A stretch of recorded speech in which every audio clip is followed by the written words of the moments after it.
Hey there, booty shakers and old school Quakers. My name is Zeke Freak, and I cannot fathom the ineptitude of your incremental incorrigibility. Joining me today are my usual cohorts Kevin, the man who only walks backwards, and Saradin, who has finally put two and two together. And together, we're going to masturbate to young pictures of your mom. Yes, your mom!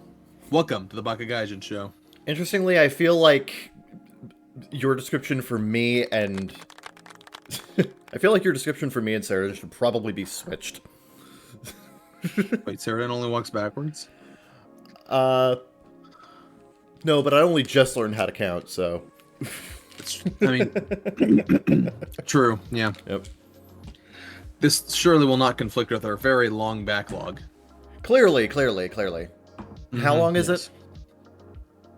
it? What episode is this? 112? Something like that? Yeah. Yeah, something like that. We're up there. We're up in the 110s now. Yeah. Have we beat NTR Radio yet? That is a very good question. I don't think we have. If you count NTR Radio Gaijin. Yeah, that's the thing. They have a lot of guidance. Yeah. We just do different videos. Yeah. But also, they stopped, so we can catch up at any time. Indeed. Mm-hmm. We're Suck still it. going. Right, fuck 'em. Time for us to take the lead. Exactly. Quick, while they're not looking. I mean, they weren't looking in the first place. So, Right, I mean, right. That wasn't really in contention. True. Yeah. Anyway, it's been a while since we've done one of these. It has been a good... A lot's happened since then. The world has Indeed. changed in various ways. There's a Writers Guild strike. Damn it, Kevin! You ruined my fucking joke. What the fuck? How am I supposed to know? You didn't tell me in advance. Forward to Disney's quality going from shit to extra shit. I'm not ready to talk about this. I want to Okay. explain how Kevin ruined my joke. Okay. I was gonna list off a bunch of shit that happened in the last 2 weeks, including the release of Omega Strikers, and then I was gonna transition into, by the way, the Writers Guild of America are also Omega Striking. But you ruined my fucking joke. Well, you didn't tell me you were gonna do that. I so still how think was I it's supposed funny. to know? I still think the joke is funny. I'm is funny. nominating Kevin for worst co-host of the year, honestly. Oh, please, All there are right. worse. All right.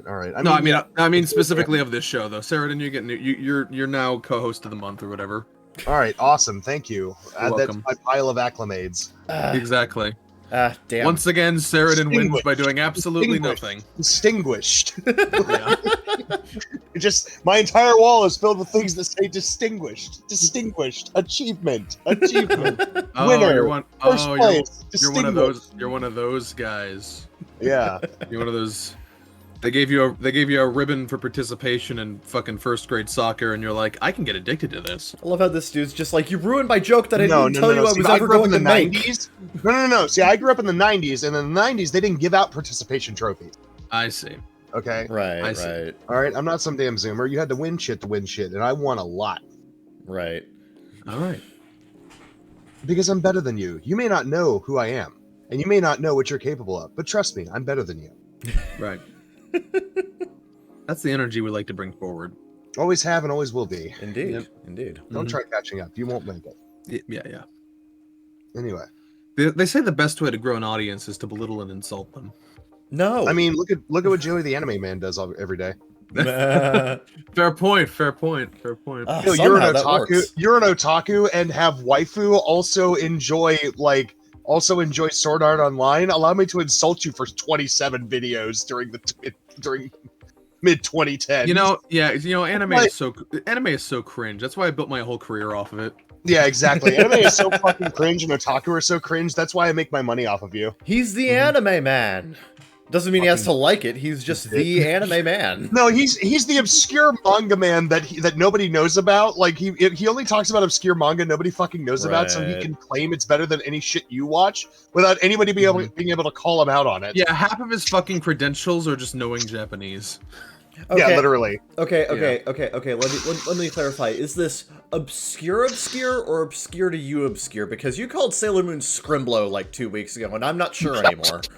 That was a fucking joke, and you'll take it as that, or you're gonna take it in other ways from Bubba in prison. Laughs like a box of chocolates. Right. You never know which prison inmate you're gonna get. I don't know why his mom would have told him that, but okay.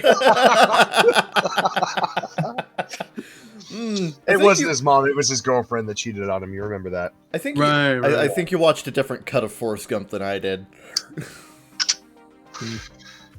You mean the line isn't fuck Forrest fuck? Well, it's one of those fucking. It's one of those movies I've never sat down to watch in its entirety. It's one of those movies I have pieced together through various showings over the years that I happen to walk in on. Yeah. One of those deals. I watched it once, all the way through. Like that's how I experienced it for the longest time, and then I watched it once all the way through on a 16-hour trip, to New Orleans back in like 2007, I think. Yeah. Was that the 05 trip or was it the 07 trip? It doesn't matter. Look, and Yeah. I was able to put all this random, because like Forrest Gump, it like if you watch it out of sequence, it's a very random movie. Like you'll see one scene where he's running across country, and then you'll be like, "Oh, is that what this movie's about?" And then you'll see him like fighting in Vietnam, and you're like, "Is that what this movie's about?" And then you'll see him like with a dude with no legs opening a shrimp shack, and you're like, "Is that what this movie's about?" And then you'll sit, and the rest of them you'll see him sitting on a park bench talking about a broken relationship, and you'll be like, "Is that what this movie's about?" And like so, like you'll it's a very random movie to walk in on one scene, and try to piece them together requires a full viewing. Yeah. I guess. Yeah. It's kind of like the Mr. Bean movie in that way.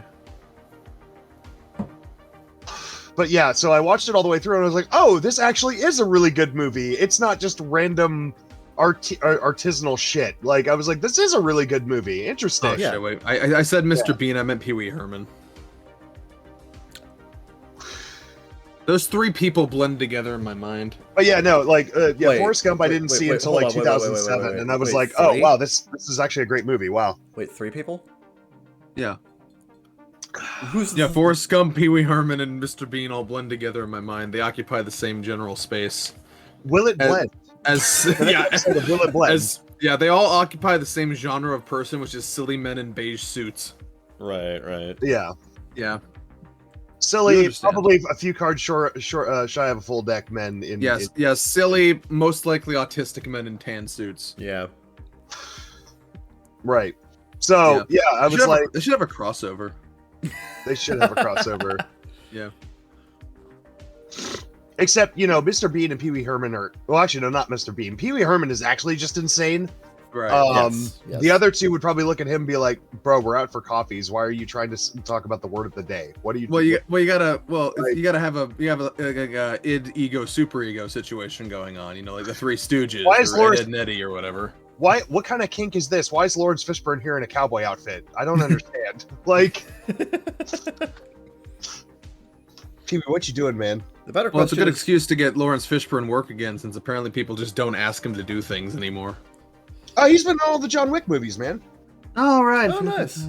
Well, not all of them. I think he started in the second movie. Right. I was just referencing what Kevin told me, which is that they apparently didn't even ask him to go back to Matrix 4. Yeah, I don't understand why either. It's so stupid. Yep. Like, come on, man. It was very weird. Very strange. Like, I can imagine him sitting in a theater with his family or something, and the trailer for the new Matrix movie comes up, and he's like, "What the fuck? Why did you? I never got a call. Excuse me? They brought Keanu Reeves back, but they didn't bring me. What the fuck? I'm in John Wick, for God's sakes." It's like, God, you brought back Jada Pinkett Smith. What the fuck? That next day on the set of John Wick 2 must have been very awkward. Yeah. Fishburne shows up and is like, "All right, guys, I must have missed the email or something. I'm here for filming." And they're like, He just slides sorry. next to Keanu, like, "You got something anything going on recently? Anything you wanna talk about?" Right. He's like, Look, I tried to convince him, but he didn't. I don't know, man. I don't know. I'm sorry. It's out of my hands, man. That must have been so funny. She We chose count- you. Oh, to be a fly on the wall for that. Right. Well, you don't know the gender of the casting director. Right. Good. I mean, I could look it up, but that would defeat the purpose of the joke. Yeah, exactly. So, I'm So not going don't. Yeah, don't. Right. You're gonna earn I've the worst ruined. co-host for I've next ruined month. one joke today. It's my endeavor today to not ruin another. Oh my god. Mm-hmm. Skill issue. It is. It's my skill issue. Oh boy. Anyway, nice rapport, gentlemen. I like our rapport today. We've got good vibes. Yep. Turns out taking a few weeks off was actually a good thing. Yeah. Yeah. You may Yeah. not have enjoyed it. Yep. The three watchers of this show, but we enjoyed Exactly. it. Yeah. We gotta, save up the spectral energies or whatever. Right. Yeah. Gotta bring it. Yeah. Also, we talk constantly these days, so it's kind of like, well, you know. True. Yeah. I've always said the podcast was at its funniest when Kevin and I only talked on the podcast.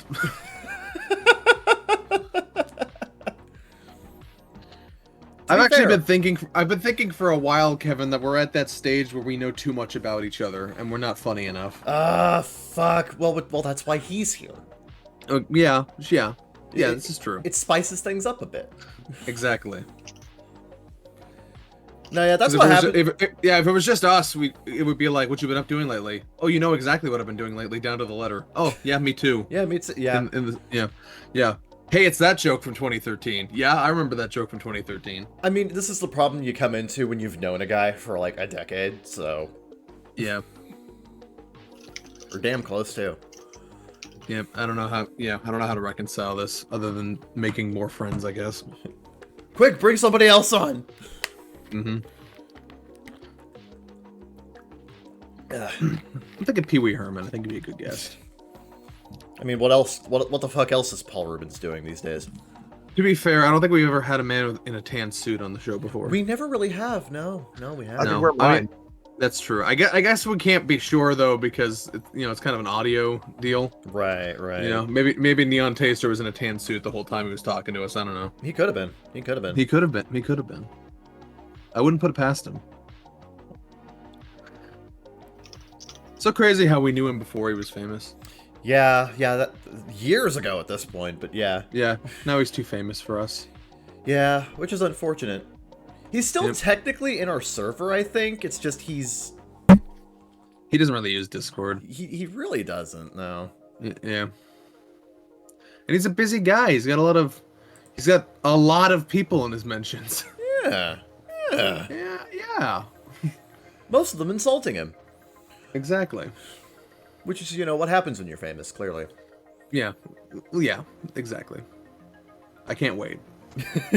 It's gonna be fun. It's gonna be me. Kevin, what have you been up to lately? I ask as if I don't know. Well, I've experienced the two extreme ends of the spectrum when it comes to the quality of Ruby content. I thought you were gonna. I'm sorry. I thought you were gonna say the highs and lows of high school football. No, I'd be like, no, you have not experienced the highs and lows of high school football. No, I have not, and unfortunately, I never will. Yeah. But Oh no. that said, Yeah. on one end of the spectrum, I finished Ruby Volume 9 as it aired. Yeah. Very good season. I have my gripes. Yeah. I do have my issues, but generally speaking, very, very good season. I really liked it. Thumbs up. Solid 8 out of 10. Solid 8 out of 10. Sure. On the other end, I watched Justice League X Ruby Superheroes and Huntsmen Part 1, which Yeah. that movie. Okay. I need you to understand. I don't dislike Ruby Volume 5. But I will freely admit it is my least favorite part of the series. But I will still say it had good ideas. It had good concepts. Yeah. I liked a lot about it. It's just that, Sure. you know, in terms of execution, it was bad. Justice League X Rupee is just shit.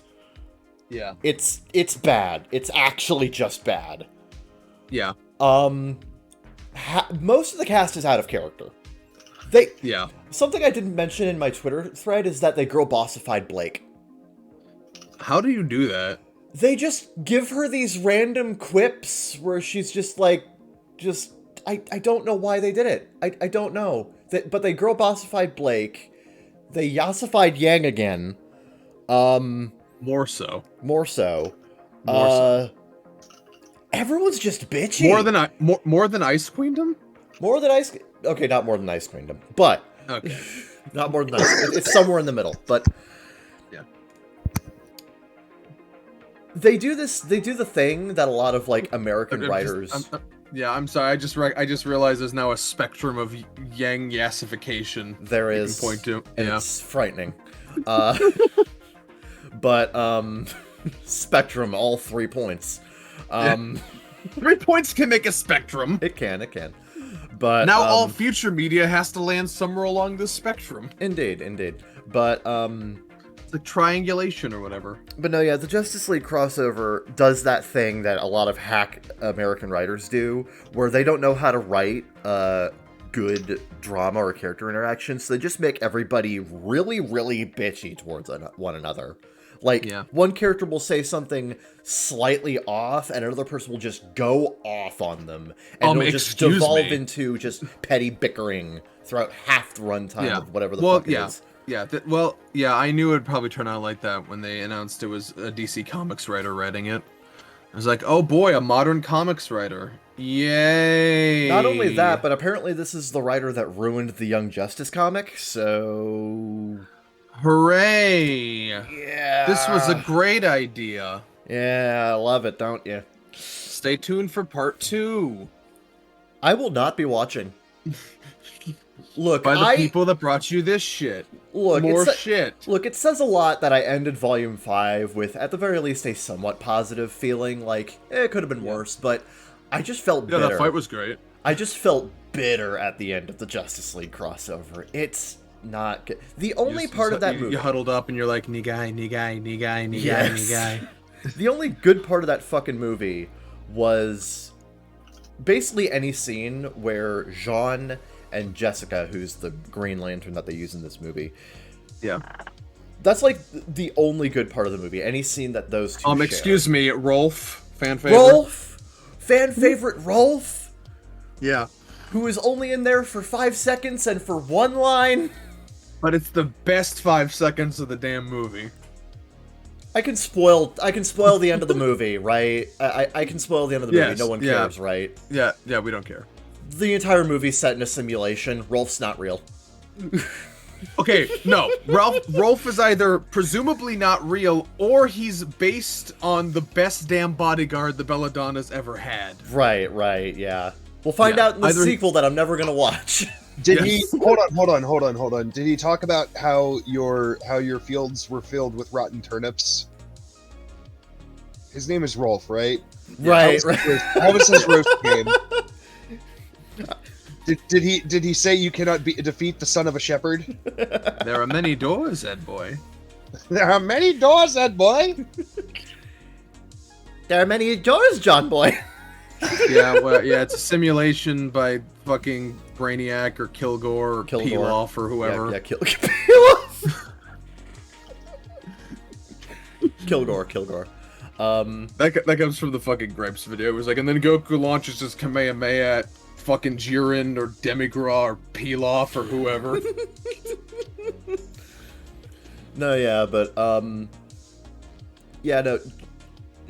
Jean and Jessica are the only good part of that movie. Jessica's adorable. Sure. Like, just watch any scene that features her in isolation. Don't bother with the rest of the movie. Sure. I don't need to. I've seen memes. That said, they made Jean clutch the idiot ball really damn hard in this movie. Yeah, you told me about it. Yeah, it's... Oh, God. I don't like this movie. It's a bad movie. Don't watch it. It's really bad. Yeah. I can't wait to see the trailers for part Which 2. is sad because more shit. Because usually the Makers of animated shit. Well, which is really sad because usually the makers of the animated like DC stuff, like the animated DC stuff, is like where the real quality in DC cinematic. Oh no! They got a comics writer on this one. Yeah. Mm-hmm. Yeah. Fresh off of ruining the Young Justice run comes this bitch. Yeah. Don't you love it? It's great. But no, Anyway, this is Knee Guy. Let's stop talking about it. Yeah, I'm just saying, there's a new bottom in terms of the quality of Ruby. Hopefully we don't go lower. Well, in the words of Kasim in Magi the Abridged series, you can't go lower than the bottom. Right. I But love pulling out that quote for some reason. it's You can good. go to the toes. You can't go lower than the bottom. Anyway, I also watched this movie called Gooby. Sure. Is that like the green gummy guy from the 70s? No, it's this weird movie that was described in voice chat as Crack House Calvin and Hobbes. Sure. That stars Calvin, your parents know too much. We have to do cocaine. Yeah, it stars fucking Hagrid from the Harry Potter movies as a terrifying bear monster. Interesting. Now, I watched this in voice chat, and this was the first movie that I saw in voice chat with this group. After the soundboard was added to Discord, and Obviously. every single time Gooby appeared on screen, everyone just spammed Mr. Beast! Mr. Beast! Yeah, that one. Yeah. No, I got it ready. Yeah, it's okay. But what about Big Nicholas? Big Nicholas! Big Nicholas. Big tried to Nicholas, why? I tried to clip Knee Guy, but the audio mixing does not We really need to. work We for a need to. soundboard No. in that scene. We need to fucking cameo the Halo announcer to be like Big Nicholas. Okay. Crowdfund for this. Right. Please donate to at Saradin Sejanor on PayPal, please. We take donations of $100. But no, Subscribe for more, and I'll give you dick pics. It's my friend Dick. He's very attractive. Yeah. Right. But no, Gooby is also shit. But at the very least, that's fun shit instead of infuriating shit. Ruining what you love shit. Yes. Apparently, with the Justice League Ruby movie, even Justice League fans don't like it. So, it's a movie made for no one. Yeah. I thought we said we were going to stop talking about this. That's it. It hurts That's emotionally. all I'm gonna say. You're goddamn right. Yep. But watched Gooby. We watched in our server Attack the Block, except for you, Zeke. You didn't pay attention. You should have, though. I was busy. I had a cult to run. Dude, that movie fucking slaps so hard. I had a cult to run. Everyone was pooping everywhere. You know what? I would not mind putting Attack the Block back on the wheel so we can spin it again sometime. We have not established that's a thing you're allowed to do. Can we, though? No. Ah, fuck. You think we got enough fucking movies to get That's through? a good point. Watch it on your own time. Fine, we'll put it back. Oh, we'll finally get to it 600 movies later. Right. No, watch it on your own time. It's really, really good. Music in that movie fucking slaps. Amazing fucking soundtrack.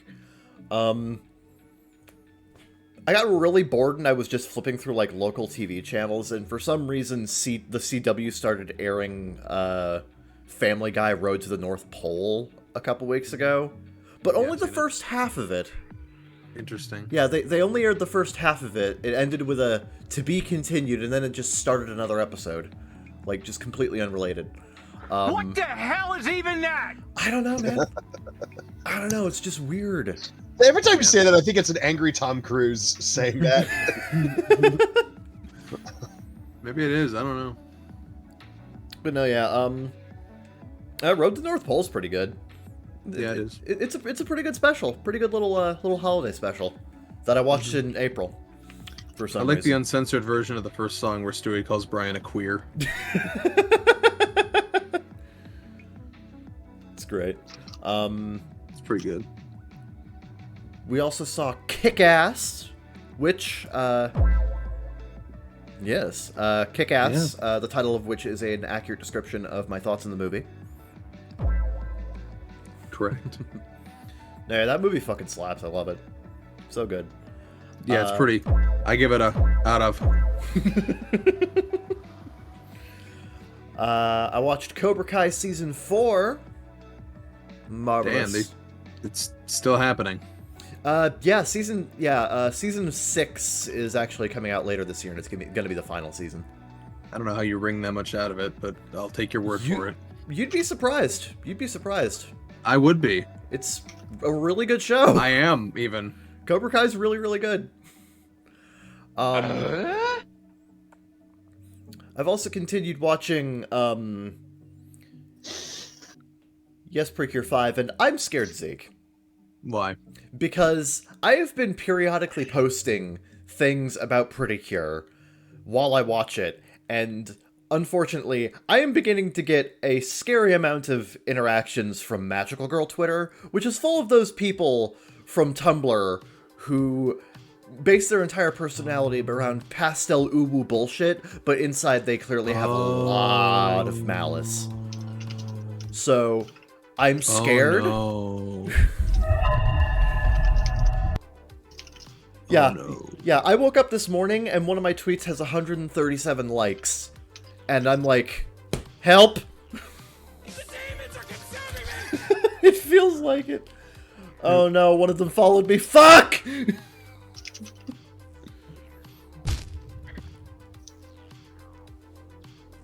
They're gonna find out. They're gonna find out things about me later, and they're gonna be like, "Shame, shame!" And it's like, I just like cartoons. Anyway, Yeah. Also, me, Saradin, and Cube the Third. Last week we all went to Kings Island. I see. Yep, that was a great time. We had a really good time there. Do you have a I comically oversized turkey leg? No, actually, I did not get one this year. I did get a comically oversized ice cream soft serve cone, though. Yeah, the fucking ice cream that they serve over at That Kings it was Island legitimately like a stacked full ass crazy. pint of ice cream on a Nice. like, pint of ice cream on a waffle. That's how I used to describe the Costco ice cream as a pint. Oh, nice. Yeah. No, yeah, it was fucking great. I have now ridden every non-kiddie ride, like every non-kiddie ride roller coaster in Next time, the park. you gotta ride all the kiddie rides, obviously. I guess, mate. I guess. Yeah, do it. Pussy! Oh boy, time to go on. Fucking, it's the Great Pumpkin, Charlie Brown. Let's go. Pussy! You literally can't ride that without a child, I know. and you're not I know. kidnapping. Well, anyone. you're gonna have to find a child. Heaven kidnapping arc, let's go! We're gonna have to do like the opposite of like stacking children in a trench coat to get on a ride. We're gonna have to take like a regular ass human being and cut off their legs. That's what you think is the opposite? I don't fucking know. Bruh. One is adding, the other is subtracting. In a manner of speaking, I suppose. But anyway, but no, yeah, Banshee scared the shit out of me. Yeah, I literally watched his soul leave his body by the first loop. Yeah, I was just And like, there's like 12 of them. yeah, on yeah, that ride. when we were at like the fucking end of the thing, I was just going, Wow, you lost 12 souls. That's impressive. Well, for a realistic situation, that's a lot. For a Dark Souls run through, that's not a big deal. Right. But no, yeah, Kings Island's got some really fucking awesome roller coasters. I don't know which one. Banshee, I believe, is the suspended coaster with the most inversions in the world still. if I It remember is, correctly. and I believe at one point it was like the most expensive project that Kings Island did at the time. Yep. Yeah.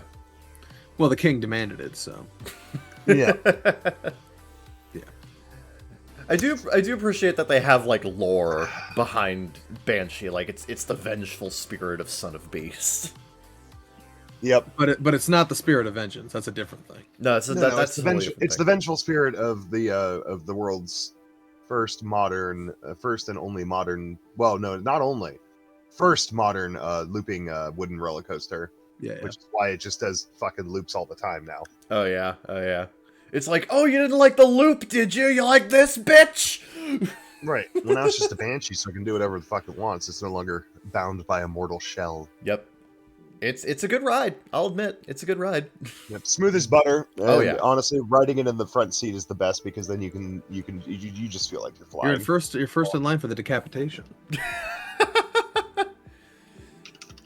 With how fast we were going by some of the support beams, it felt like they were going to take my legs off. Yeah. Nah. Well, no, they got to get you by the head. That's Highlander rules. Right. There can be only one. Yep. But no, yeah. King's Island was a great fucking time. Always a good time going there. Yeah, that's more or less what I've been doing. So, Sure. pass the buck over to Saradin. What have you been doing? I've been doing a lot of planning. We've got Colossal Con coming up sooner rather than later at the end of the month. Yep. And that's something we'll all be going to. And then I am also doing a bunch of planning for EN Connect a month after that in LA, Ooh. as well as several fan projects that I'm participating in for that. I'm working on art for. I'm working on art for Kiara's birthday, both for Kiara and her roommate. And those are both going to be physical media. Speaking of, I have to go buy paints today. From the Home Depot. No, probably from Walmart. I'm not going to go out and buy some expensive acrylic paints when I really don't do a lot of acrylic painting. Right. So, but I am going to go out and buy some, I'm going to go out and buy some decent acrylics. Or you can get Okay, no. half decent acrylics from like Walmart and whatever. No, I'm trying to remember the name of the fucking. There used to be I'm trying to think of the brand name of the craft store around here. There's like 4 of them in very close proximity. It's like a male name. I can't remember Michaels? the name now. No. McAllister's? No. Okay. Fuck, 'Cause I don't know. McAllister's used to be really close to my house, and it was a high-end artist store. Like they had everything from high quality. Yeah, it was a store like that. Hold on. Yeah, they had everything from comic book making materials to high quality paints and sculpture material, clay, models, everything. And they also had a framing service there, and they eventually went out of business about 10 years ago. I miss them because now that I have the money, like they shut down right when I got to be an adult with a job and could actually afford art supplies. And I was like, this is the best art supply store in the state. And it was like a block away from my house, and then they eventually shut down. Which made me really sad. So That sucks. it eventually got torn down and replaced with something else that was very much needed in my part of the woods. I live in kind of a food desert. Yeah. This part of the town, so a place called Gem City Market opened up, and it's been good for the community. So I'm glad. Having an art store. McAllister's was ancient also. They were like 100 years old, so they were around when like this part of my city was like the posh part of the city. I see. This is where all the rich people lived, and over time they survived. But now my part of the city is much more ghetto than it used to be, since all the rich people moved to Oakwood. They degentrified. Yeah, literally. And then no, quite literally. And then McAllister's just struggled to stay afloat ever since. You are a victim of white flight. Yes. Yes. Yeah. I don't have a sound clip for that. I just think it's funny. But I was like, man, I can't wait. Like when I have a job of my own to go buy all kinds of cool shit from McAllister's, and then I was like, cool, I have a job. McAllister's going out of sale, or going out of business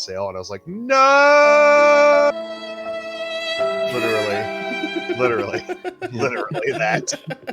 Like, no! That's a Naruto on the swing set moment if I've ever heard one. Right.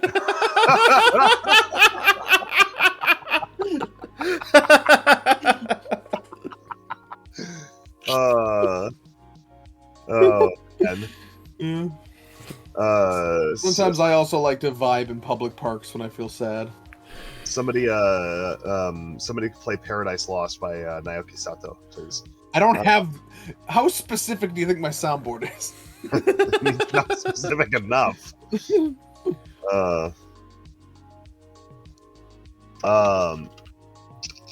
Anyway. But yeah, no, we went to Kings Island. I've got stuff. I've got projects and stuff planned for Yen Connect, and then I'm working on getting hotel reservations and stuff for Colossal Con. And while we're at Colossal Con, I think some of us are at least planning on Saturday to go to Cedar Point as well. Yeah. And so that'll be really fun. Look forward to photos of that on my Twitter. I haven't been to CP as it's known. Yeah, as everyone calls it. No, literally. Okay, when I was growing up, they always, the ride announcers, when they're like, "Hey, welcome back to the station. How was that ride?" And everybody was like, "Yeah." Yeah. And then they get off and they're like, "Okay, please," they give you the instructions on how to get out of the car efficiently and everything. And they're like, "And please enjoy the rest of your day at Cedar Point, America's roller coast," is what they used to say. Yeah, I know. Yeah, I was All the there. way- I remember that. All the way growing up, right? They said America's roller coast because it's a Yep. peninsula that juts out into Lake Erie, right? Yeah. Yep. So, really clever name, right? Well, in near the COVID era, I don't know exactly when they switched it because I don't go every year. Yeah.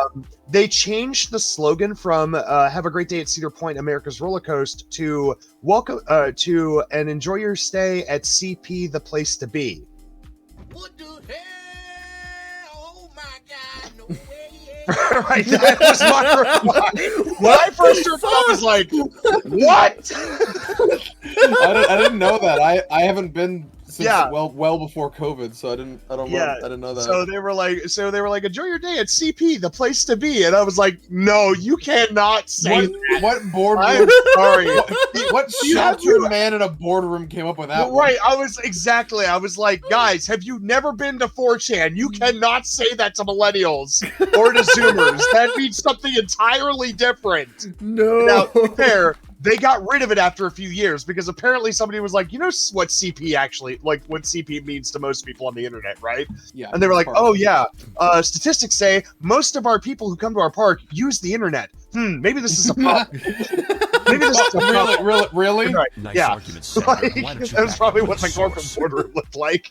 Was like most people on the internet use the boardroom or use the internet. So we're gonna have to change that. So it's back to Cedar Point, America's roller coaster now. Okay, Thank good. fucking God. Good. Holy It was shit. It's just a way more clever. It's also just Yeah. way more clever and less Disneyfied. It's less. It's the most CP. The place to be is the most corporately Oh, it rhymes, so it's good.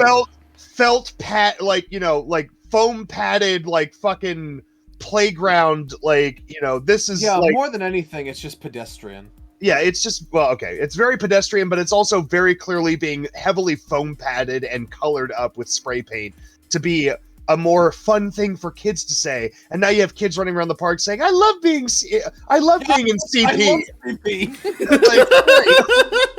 I love being in CP. And then they're like, no. No.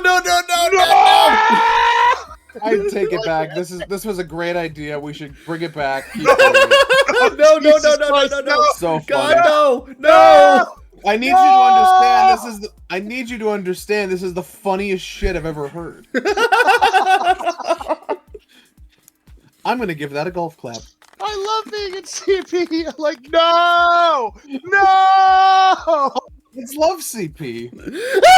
God, Jesus Christ, stop. That's the title. I'm writing it down.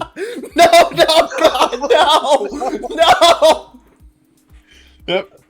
There it is. You had It's better official. the thumbnail better be a bunch of kids and it says the Cedar Point logo at the bottom with a giant red circle with a red arrow from the CP to Cedar Point, because if not, we're not only getting demonetized, your channel's getting shut down. Anyway, good God. I was gonna throw up like a wallpaper of Omega Strikers or something, but that's a way funnier idea. What the fuck? Anyway, holy shit. All right, Anyway, look this is forward my to that. last. This is my last episode on the Bakagaijin show. This I is will like see your y'all later. 5th last episode. You're the Hayao Miyazaki of this podcast.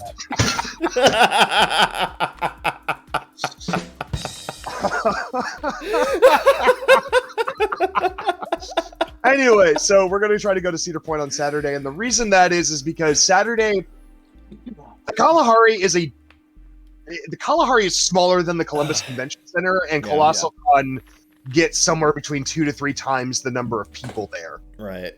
So on Saturday, which is the busiest day, it is like To be fair, there is also a lot more outdoor space in this location than there. yeah, but Right. but the outdoor space isn't hosting events. So unless you're a Yeah. cosplayer or you're just trying to get some fresh air, most people don't hang outside. They have a couple of things outside. Like I know one day they do a beach volleyball thing outside. So if you want to hang out with like cosplay chicks in bikinis and play beach volleyball, that's the best thing to do.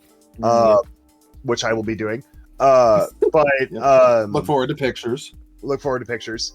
But anyway, so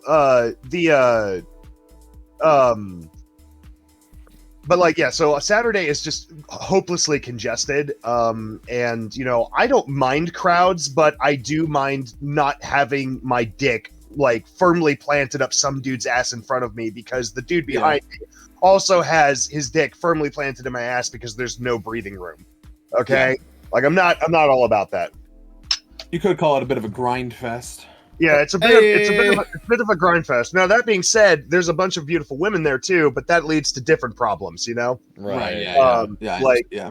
you know, I will say that my other issue with Colossal Con is that it's a very alt left con. Like there's a lot of very, you know, there's a lot of people who spend too much time on the internet and have like from the posts I see on the official Facebook page and Discord, there's a lot of very I feel like professionally victimized people who come to this. I feel like that's most anime conventions these days. Yeah, but it kind like that's the impression I got like 7 to 8 years ago when I first went to Colossal Con. So it's been a staple there. So I don't want to get falsely accused of harassment charges. So Kevin, what I'm hearing is maybe we should leave our Lolicon hoodies in the suitcase. Is what I'm hearing. Probably. That's probably a good call. You should probably not talk about that in public too much. Like you'll find some people. I guarantee you, you'll find lots of people. Yeah, we can sense each other. It's like gaydar, but it's for people who like anime. Yeah, exactly. Jesus Christ, what is this podcast? Anyway, the best. We try. But so because it's hopelessly congested there, and also like it's just so happened that most of the events I want to go to on Saturday is like in the evening. Then I usually skip Saturday and go to Cedar Point instead, because you know there's as many people there, but it's much more spread out. Also roller coasters. And it, you know, the Kalahari is like 10 miles away from Cedar Point, so it's just a good place to go. As part Also, I played bass for Hopelessly Congested.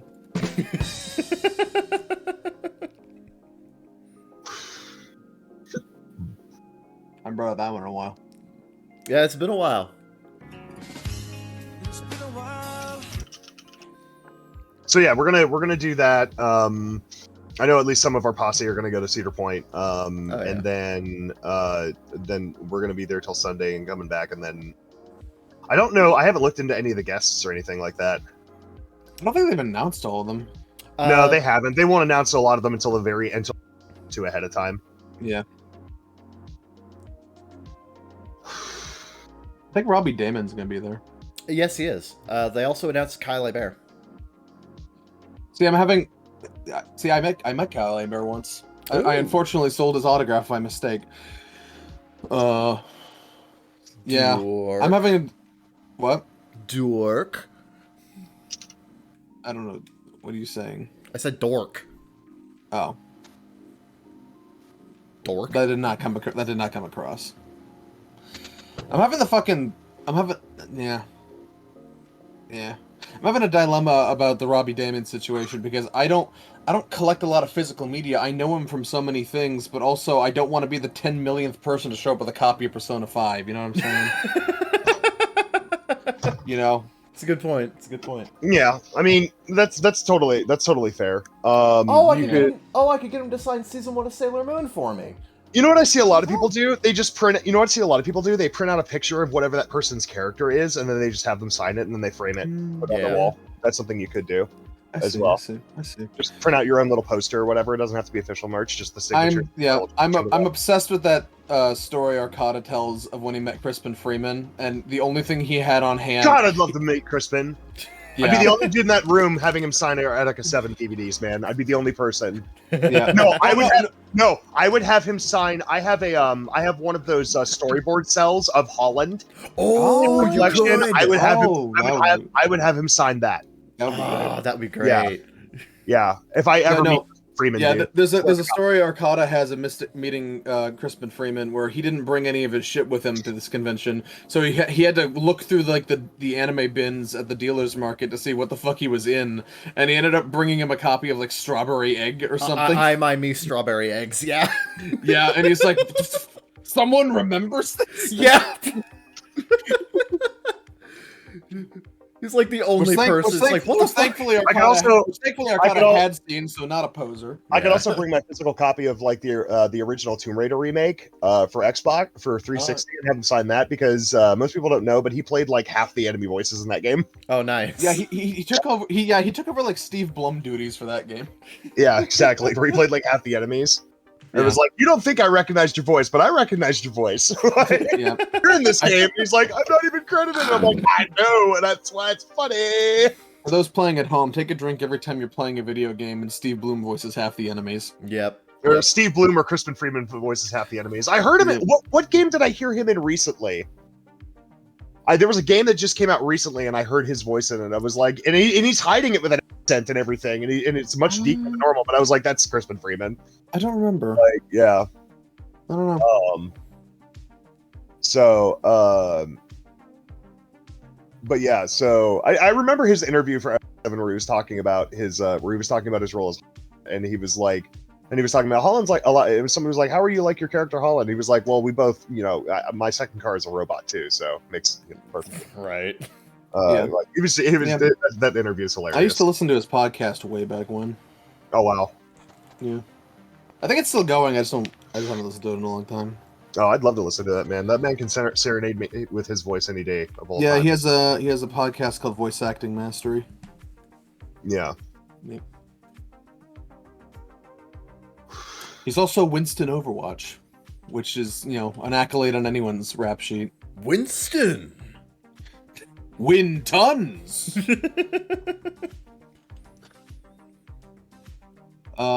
Anyway, so that's you. And now there's me. There's me, Kevin. There's me. What have I been doing? What have you been doing? What have I been doing? I've been doing things.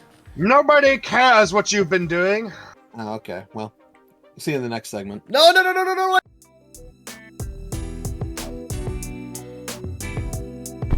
Nobody cares what you've been doing, Zeke Freak. Zeke of the Freak. I'm gonna do a fake cut there. To the loading screen.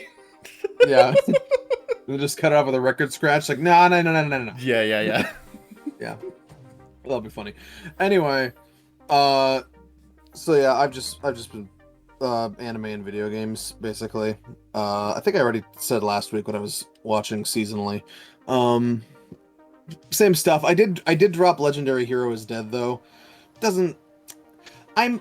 Fucking manga readers overhyped it. I think it's very hit and miss in its comedy, and also the production is very weak. So it's just like, nah. That's unfortunate.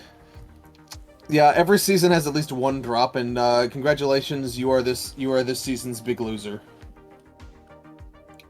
Could be worse though. Anyway, and then I've been playing video games. I've been replaying Cult of the Lamb to get to they released the Relics of the Old Faith update, which is mostly post-game stuff, but it also revamps the combat and adds a lot of items and stuff to the core experience and some new buildings in the the base building part. So I've replayed the campaign now. I'm almost done with that. I'm gonna get to the post game stuff, and I'm also replaying. I decided I was gonna get Dead Island 2, but I decided, I need to save some money since I'm not working right now.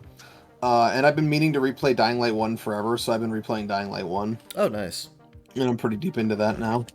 And I'm just I'm just catching up on podcasts. And so now that I'm not working, I don't have an easy, convenient 4 or 5 hour block to listen to podcasts all the time. Right, So I got to do that while gaming now. So I needed some good games to play while I was listening to podcasts. As you do. Yeah. I've also been playing a lot of Overwatch, but I'm taking a break now until the Star Watch update and the mid-season patch, and I've been dabbling in it, but I'm gonna go harder in Omega Strikers for the next week or so. Just switching it up. Okay. And getting into the things a bit more in depth. I might switch back to WASD. We'll see. We'll see. I'm feeling the lack of precision people are talking about. Yeah. With a controller, but we'll see. Other than that, just writing, doctor's visits, general shit. Which, hey, doctor's visits, that's fucking new. All right, yeah, I'm on Medicaid now, so that's good. We can get the ball rolling on that. Excellent. I can't actually see my urologist until after. I was hoping to get this taken care of before the convention, but I can't see him until next month because I guess medical specialists are very busy. I guess so. Who knew? Yep. Who could have guessed? But anyway, I'll manage. But things are moving in that direction now, which is nice. But that's all I'm doing. But we do have an email. And we're gonna read that now. Marvelous. This email comes from friend of the show, Cubid III. He writes, "A new round of questions comes your way. First, a response to the Some Anime Hot Takes video from March. We did that. We did. If you haven't seen that, check that out. We went to our anime and looked for hot takes and unpopular opinions and reacted to those. We found some. Yep. In response to people being dismissive of key anime or anything based off of Nakige, I still remember back in 2014 to 2016 having a huge axe to grind with the emotionally manipulative criticism and baby waifu shit. Bullshit, bad memories, never heard of this kind of discourse. I would never hear this kind of discourse in the film world. Yeah, we were there. We read A&N. Oh, yeah. No, I mean, it wasn't my boy even... doesn't deserve, It wasn't even... my boy June doesn't deserve this. It wasn't even just ANN. It was like, there was always somebody in basically every single major fan circle that had, like, some kind of an axe to grind with Key, or, the cutesy waifu characters, or Kyoto Animation, or some bullshit. K-On! Broke some people. It did. It really did. K-On! Was like the anime fandom equivalent of electing a black president. Some people weren't ready. Yep, it's like, this is so sexist. You do know this is, primarily made by women, right? It's a whole thing.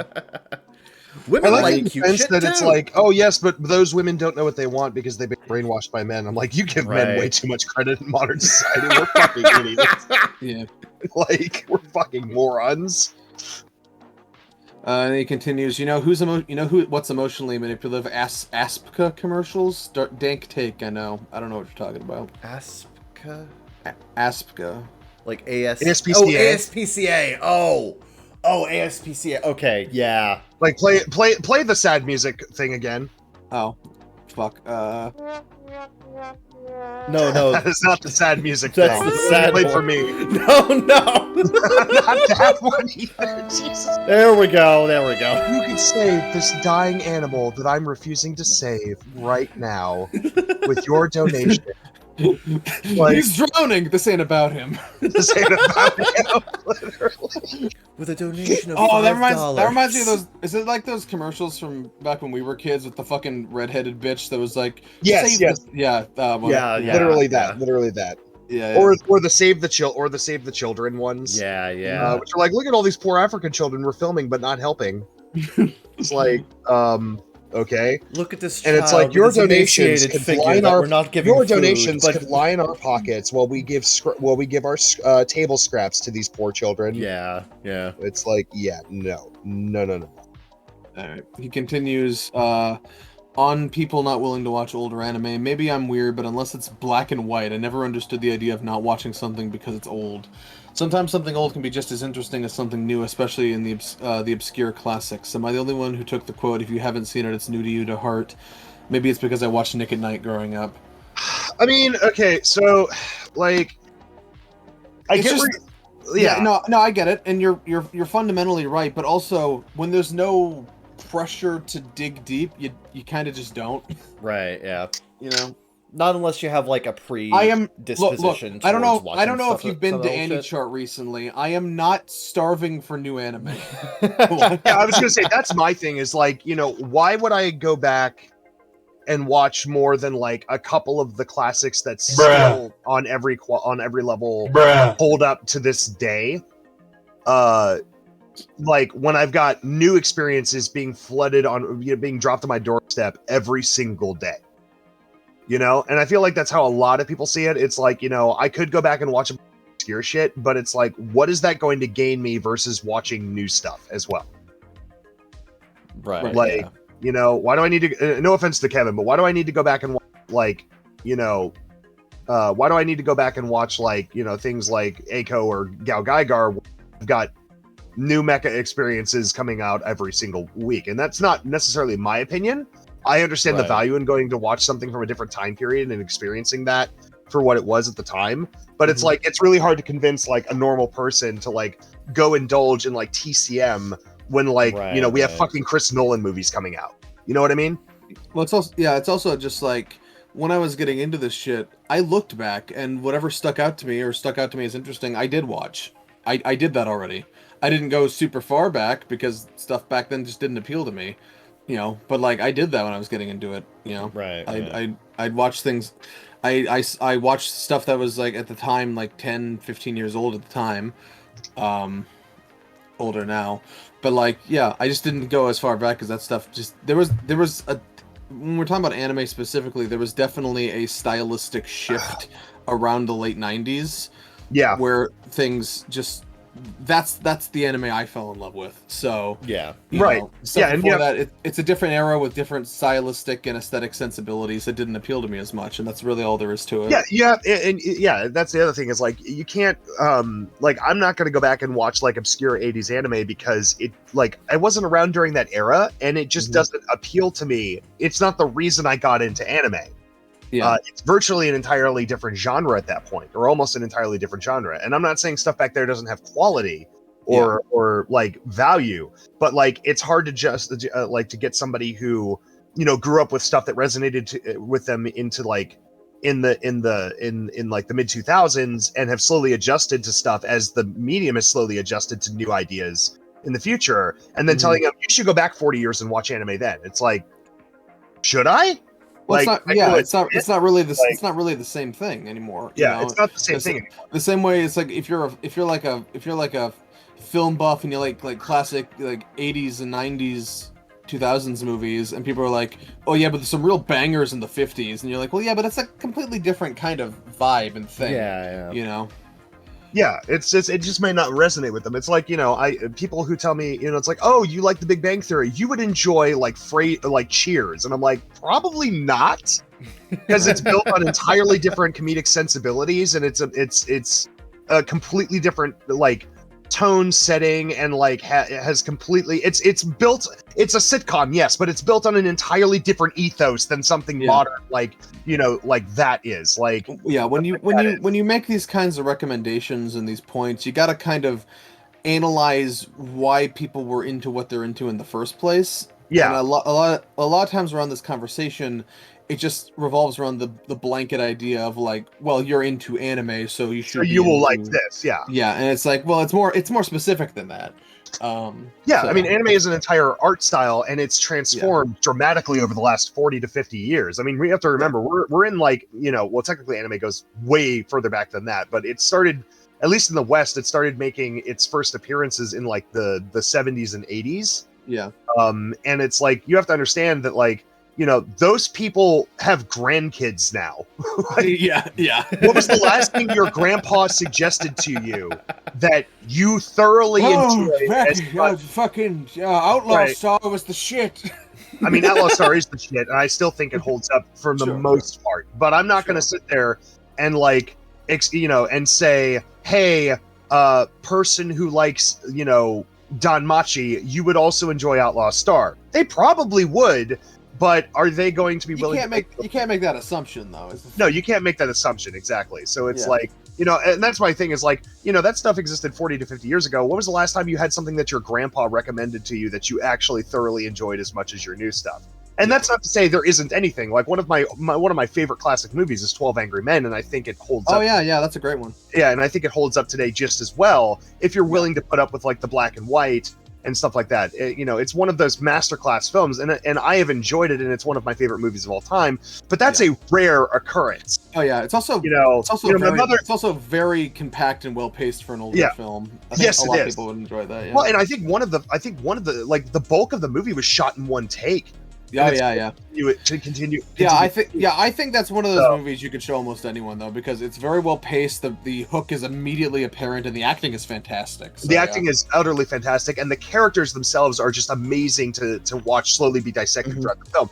But that's a rare occurrence. My mother watches TCM all the time, and one of her favorite movies is Seven Brides for Seven Brothers. Right. And that is one of the most misogynistic movies ever made, and it simply does not resonate with me. As an interesting time capsule, it's a fascinating film to examine. Yeah. Because the movie is literally about 12 country bumpkin brothers moving into the city, basically kidnapping 12 girls just by walking up to them and saying, "Hey, baby, you're my wife now. You're hot," and taking them back to the farm. Literally to the point where the village brings pitchforks to the farm to say, "Why are you kidnapping our women to fuck them and make babies with?" And the women are just like, "But this is great. They're so handsome." If you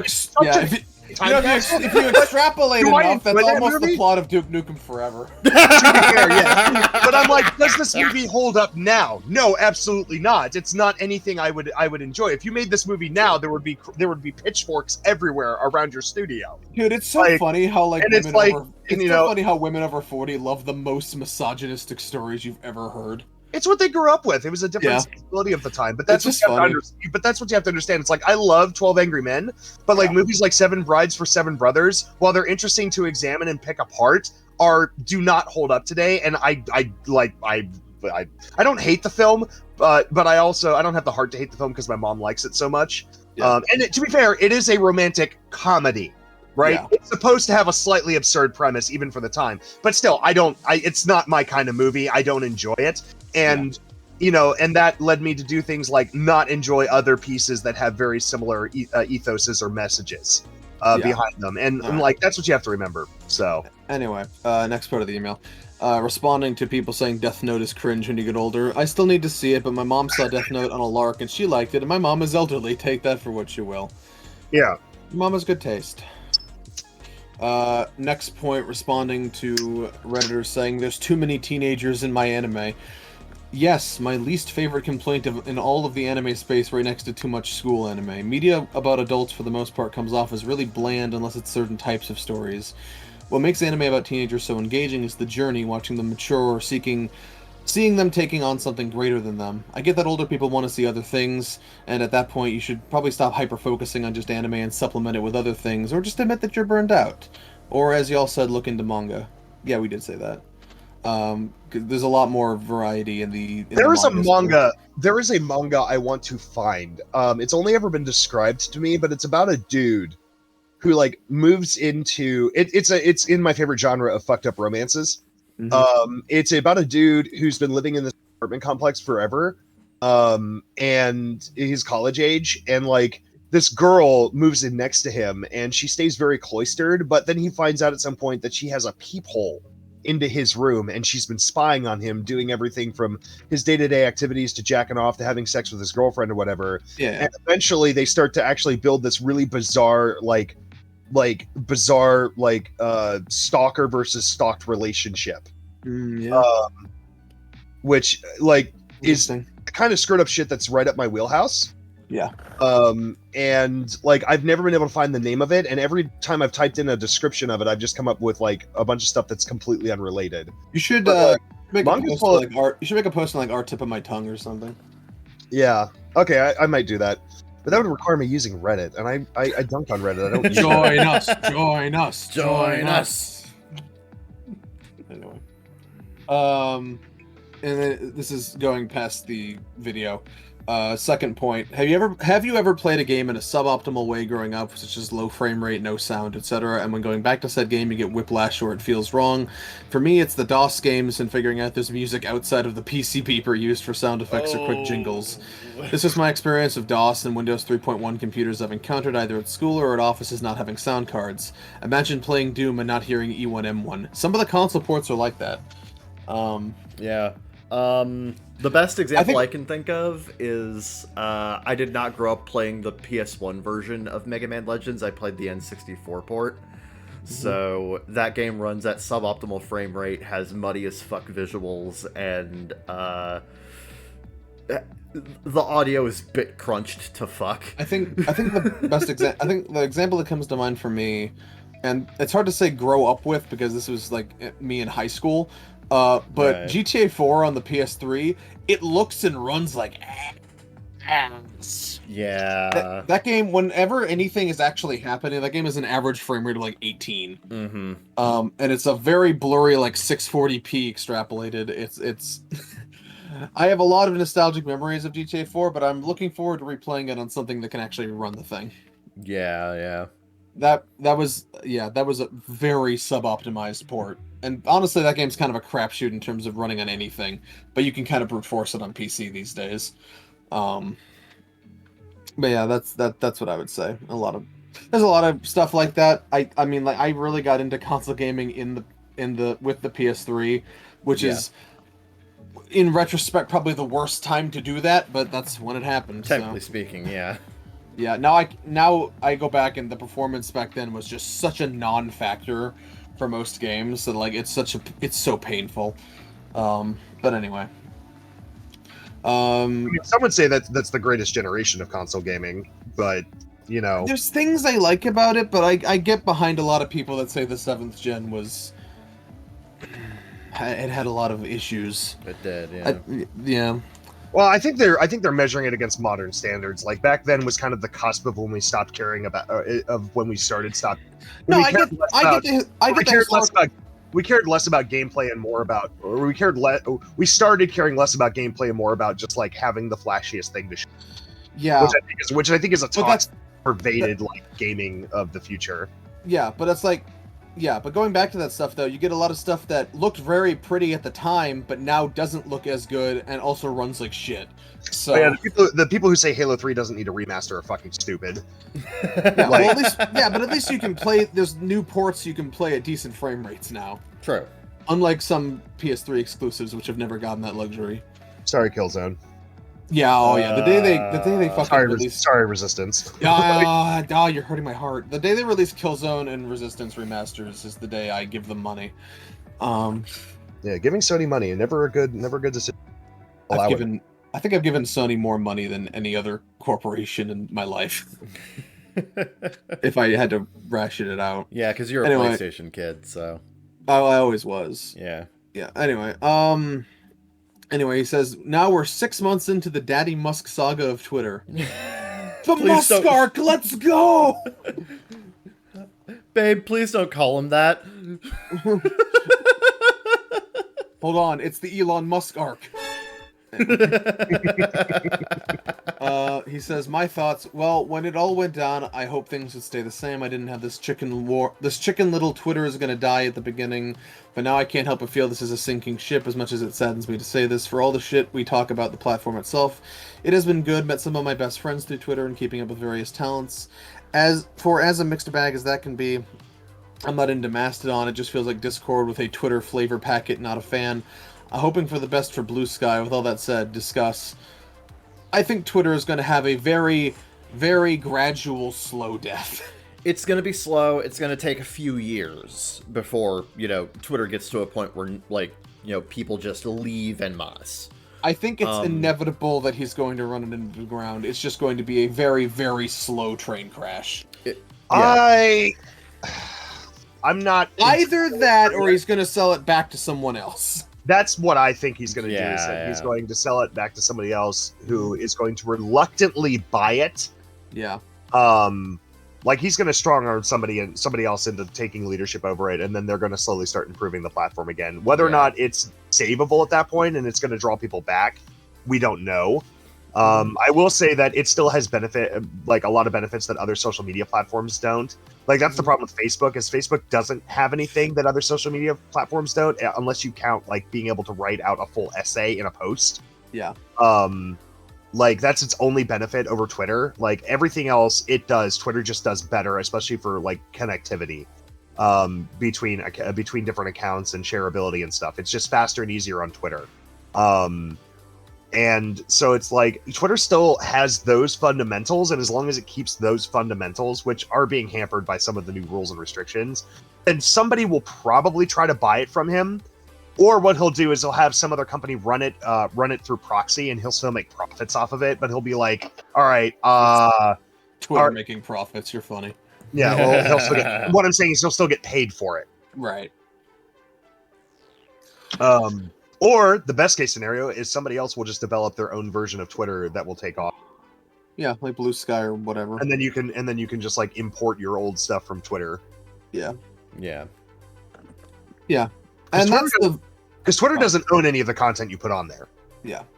They're a host. They don't have the right to own your content. So you can they can create something that just imports your entire Twitter history onto the new platform, and then you can just seamlessly move over to that one, which has better rules and restrictions. Yeah, that's what all the supposed Mal killers did with Mal. Unfortunately, they all died to Mal, but that's a story for another time. Yeah, well, with the rate that Twitter's going, I think the one that's going to die is Twitter from all the people. Yeah. And that's the very last thing in the email. Thank you. No, it's not. No, it's not. No, it's not. No, it's not.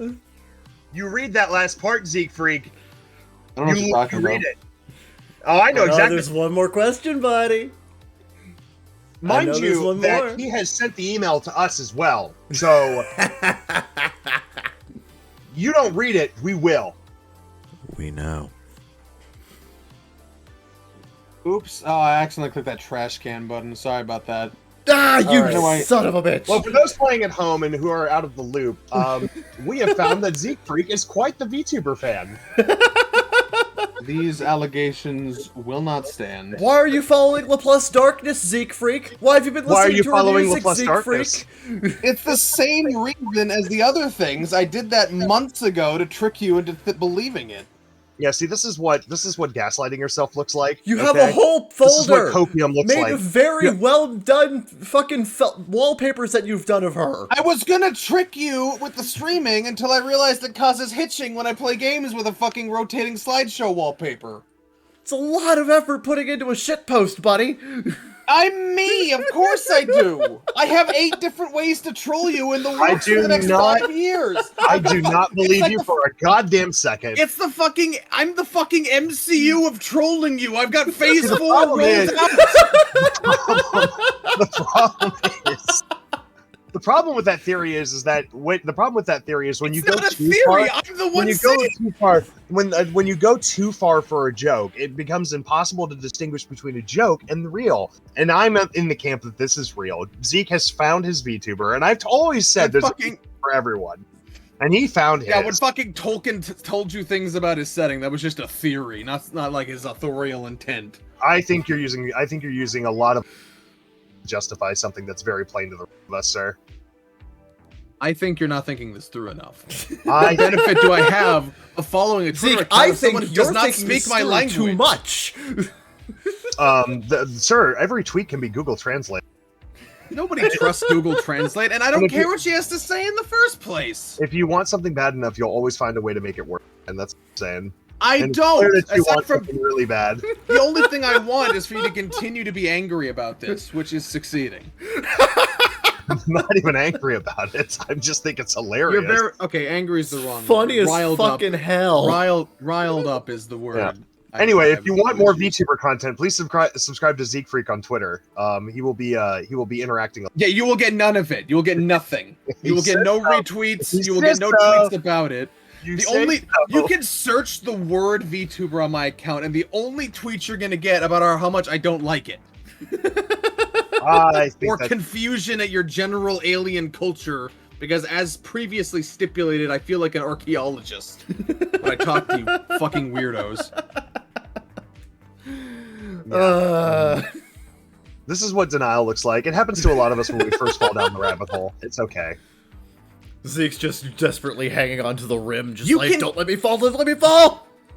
No, you can keep holding on to this weird headcanon of yours, and you're going to be continuously disappointed when no new content arrives from it. Oh, it'll come. It'll come. I don't engage with any of this. You'll just you'll have nothing new. You'll have no. You'll be the fucking bird meme. It'll be like, get better material. It's the same fucking joke.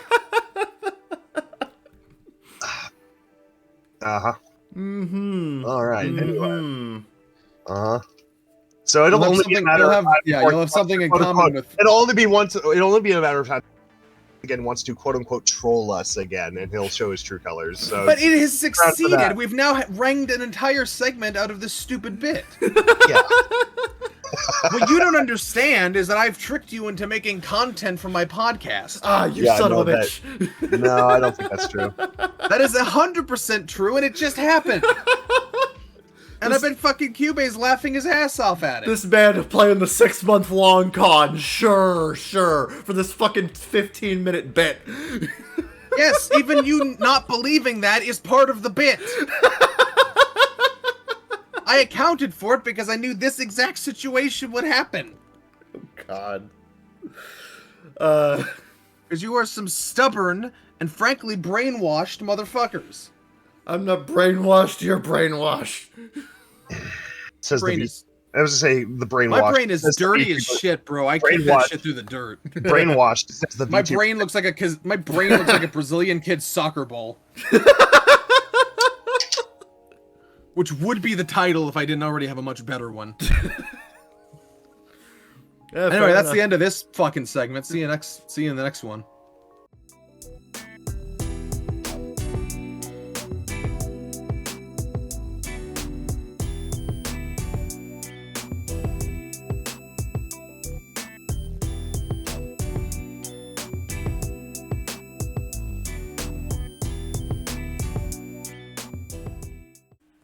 Hi, welcome. Second segment, Reddit Dive. Let's fucking jump right in. Yeah!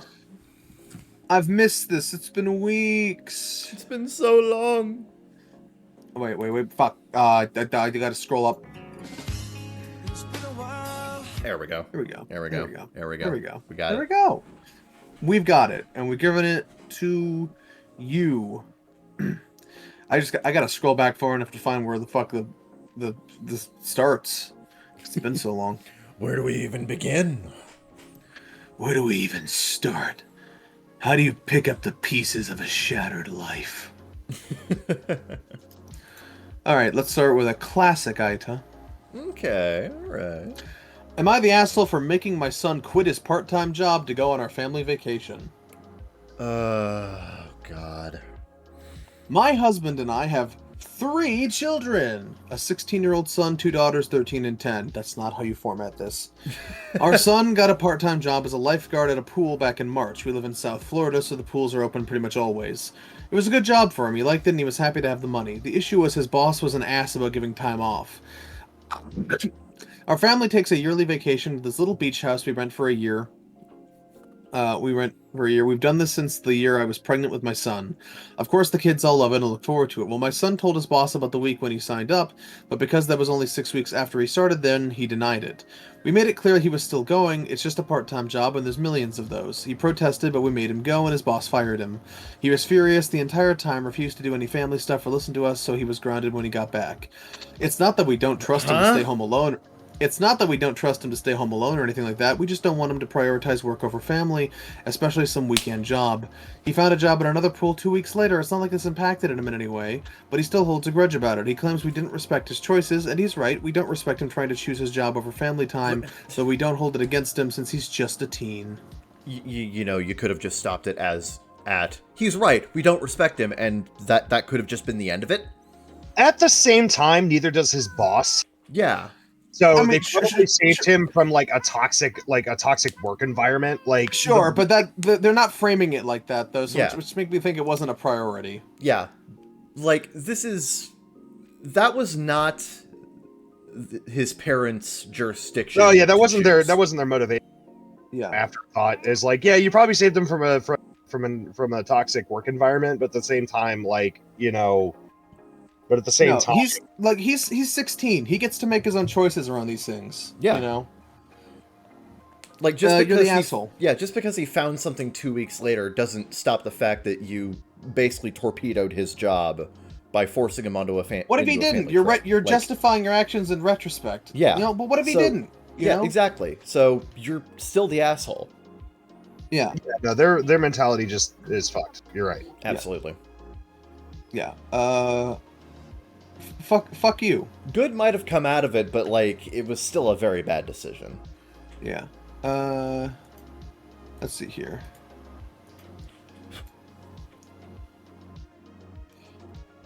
Sorry, I gotta. You good? You good? There we go. Kevin, here you go. All right. Am I the asshole for being annoyed at my girlfriend after she turned off the power during her cooking while I was gaming? What gamer spotted? English is not my first language, so sorry for the possible bad grammar. Oh, English isn't his first language, which means it'll be impeccably written. I am 24, have been dating Helen, F22, for 2 years, and we moved in together 2 months ago. This is my It's a lot of parents' twos. This is my parents' old second home. My parents gave it to me when I moved out of the family home 5 years ago. Helen and I are very happy with this house because it is comfortable and well located. There is just a little problem with the kitchen. There are 2 ovens, one big and one smaller. The small one works well, but sometimes the big one cuts off the power when it switches off. You just have to turn the power back on the meter. It is not every time, maybe once in every 5 times, but to avoid that, I always use the small oven, which was more than enough when I was living alone. When Helen moved in, at first we took turns cooking, but she quickly insisted to manage the cooking alone. She thinks my cooking is a bit too basic. Her parents own a restaurant, so I guess she has higher standards and she cooks better than me, to be fair. I once suggested that we could cook together sometimes so I could improve, but she doesn't want because she finds me too messy in the kitchen. So she is against your own self-improvement. That's interesting to note. Yeah. I warned her about the big oven and to prioritize the smaller one, or to let me know before using the big one. I like to play Football Manager on my PC before dinner. Weird flex, but okay. Yeah. And it would be a shame to have a power cut at this moment. If she tells me beforehand, I can save my game in case of a cut.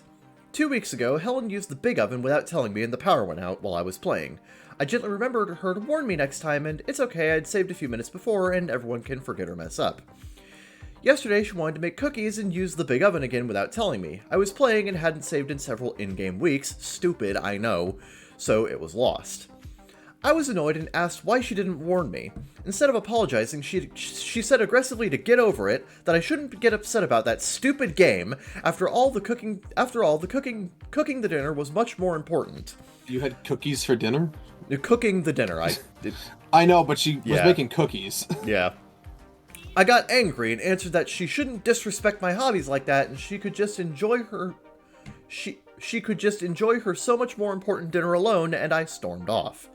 I went to visit a friend, 24M to vent, and I ended up sleeping there. I told my girlfriend by message that I will sleep there and it's best to talk tomorrow. My friend thinks that Helen messed up and is in the wrong, but this morning I received a text from a friend of Helen calling me a huge asshole. After reflecting about it, I started to feel bad. Maybe I did overreact or was completely in the wrong. So am I the asshole? I like top comment. Everyone sucks here. Get the oven fixed. Yeah. That's a very good point. Just fix the fucking oven. Or buy a UBS for your computer. Yeah. Or UPS. Yeah, like, just, there are other solutions here. You both are being very weird about very simple solutions. Yeah, it's just, yeah, it I don't know. I feel like if you're this bitchy at each other over this, your relationship might be in trouble. Yeah, yeah. But there seem to be solutions here neither of you are interested in pursuing, which is the thing I'm stuck on here. Yeah. Neither of you seems all that interested in actually solving the problem. Nah, they just want to be right. Yep. Yeah, everyone sucks here. Everyone sucks here. Yeah. Everyone sucks here. Including you! Wait, who's you in this situation? I don't know, I was just quoting the Simpsons movie. Right, yeah. Sheridan, are you going to read? Oh, I guess I can.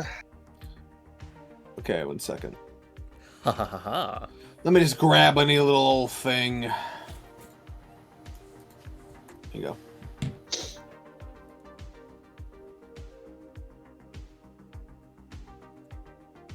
Getting there, getting there, getting there, getting there, getting there, getting He's getting for there. this one!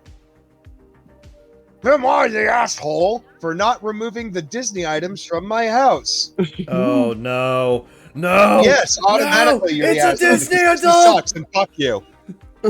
My 35 female husband, 38 male, and I are what you would call Disney adults. You know what? I'm done. I'm done already. Nope, we're done here. Me, We're didn't done you? here. Don't need any more. I did. You're the asshole. Maybe. You're everything wrong with modern society. Kill yourself. Kill yourself. Choke yourself. Choke yourself. I didn't know they piled shit that high. God damn it. Fuck. Grow up. We used to work for the parks in college and met there. For us, it has sentimental value as well as being something we both loved from childhood. Now, we are conscious to not be those Disney adults. No, I don't believe you. You call yourself Disney adults. You say that What's with a Disney adult? Always a Disney adult. We can hold conversations outside the movies and parks. We both work well-paying jobs unrelated to the company. We have other hobbies and interests. Our son isn't big on Disney. Good. Okay. And we're cool with that. I love that Mom, Dad, I'm not really into Disney. Oh, this is gonna take us a while to adjust. They're literally. The fact that you had to say that's okay. I literally did see a post one time where it's just like, my child doesn't like Disney and I don't know how to handle this. Anyway. It's just something that we enjoy as well as our daughters. Okay, that doesn't make you a Disney adult. You are allowed to enjoy a Disney movie without being called a Disney adult. Yeah, there's a difference there. There's a difference. Okay. We nurture all of our children's hobbies and interests. We also don't blow our money on this stuff. Then why do you have all the items? I know I may sound overly defensive, but we get lots of comments from people who don't know us well. Anyway, so there was this the largest, I would like to mention, the largest paragraph in this ITA is them defending the fact that we're not those Disney adults. You are those Disney adults if you have to spend that much time with an ITA. Right. Well, Anyway, let's read the rest. To see Anyway, we live in a renovated farmhouse on a bit of land that includes a barn that we finished off, with hopes to make it a guest house one day. Yeah, go live in the barn, Grandma. In the meanwhile, we've had a relative get married here, and it was gorgeous. Excuse me. Now my sister, 28 female, wants to get married on our property, and we're all for it. Everything's been planned for months, and the wedding is in June. It's set to be outside completely, but if it rains, we can move the party into the barn. The only reason a guest would have to go into our house is to use the bathroom. We have 2 on the first floor. Wow, nice house. The only Disney items are hand towels. I told my sister I'd replace them with regular ones. Wedding space has no Disney items. However, there's more to this. Hold on. However, she wants to take down everything Disney on the first floor of my home, as guests will see. We have lots of Disney items, pictures, paintings, blankets, Funko Pops. Oh, God. Oh, no. You just keep saying stuff that makes me hate you. Decorations, figurines, kitchenware, etc. All made for adults, and lots of it subtle or vintage. But you can still tell it's Disney.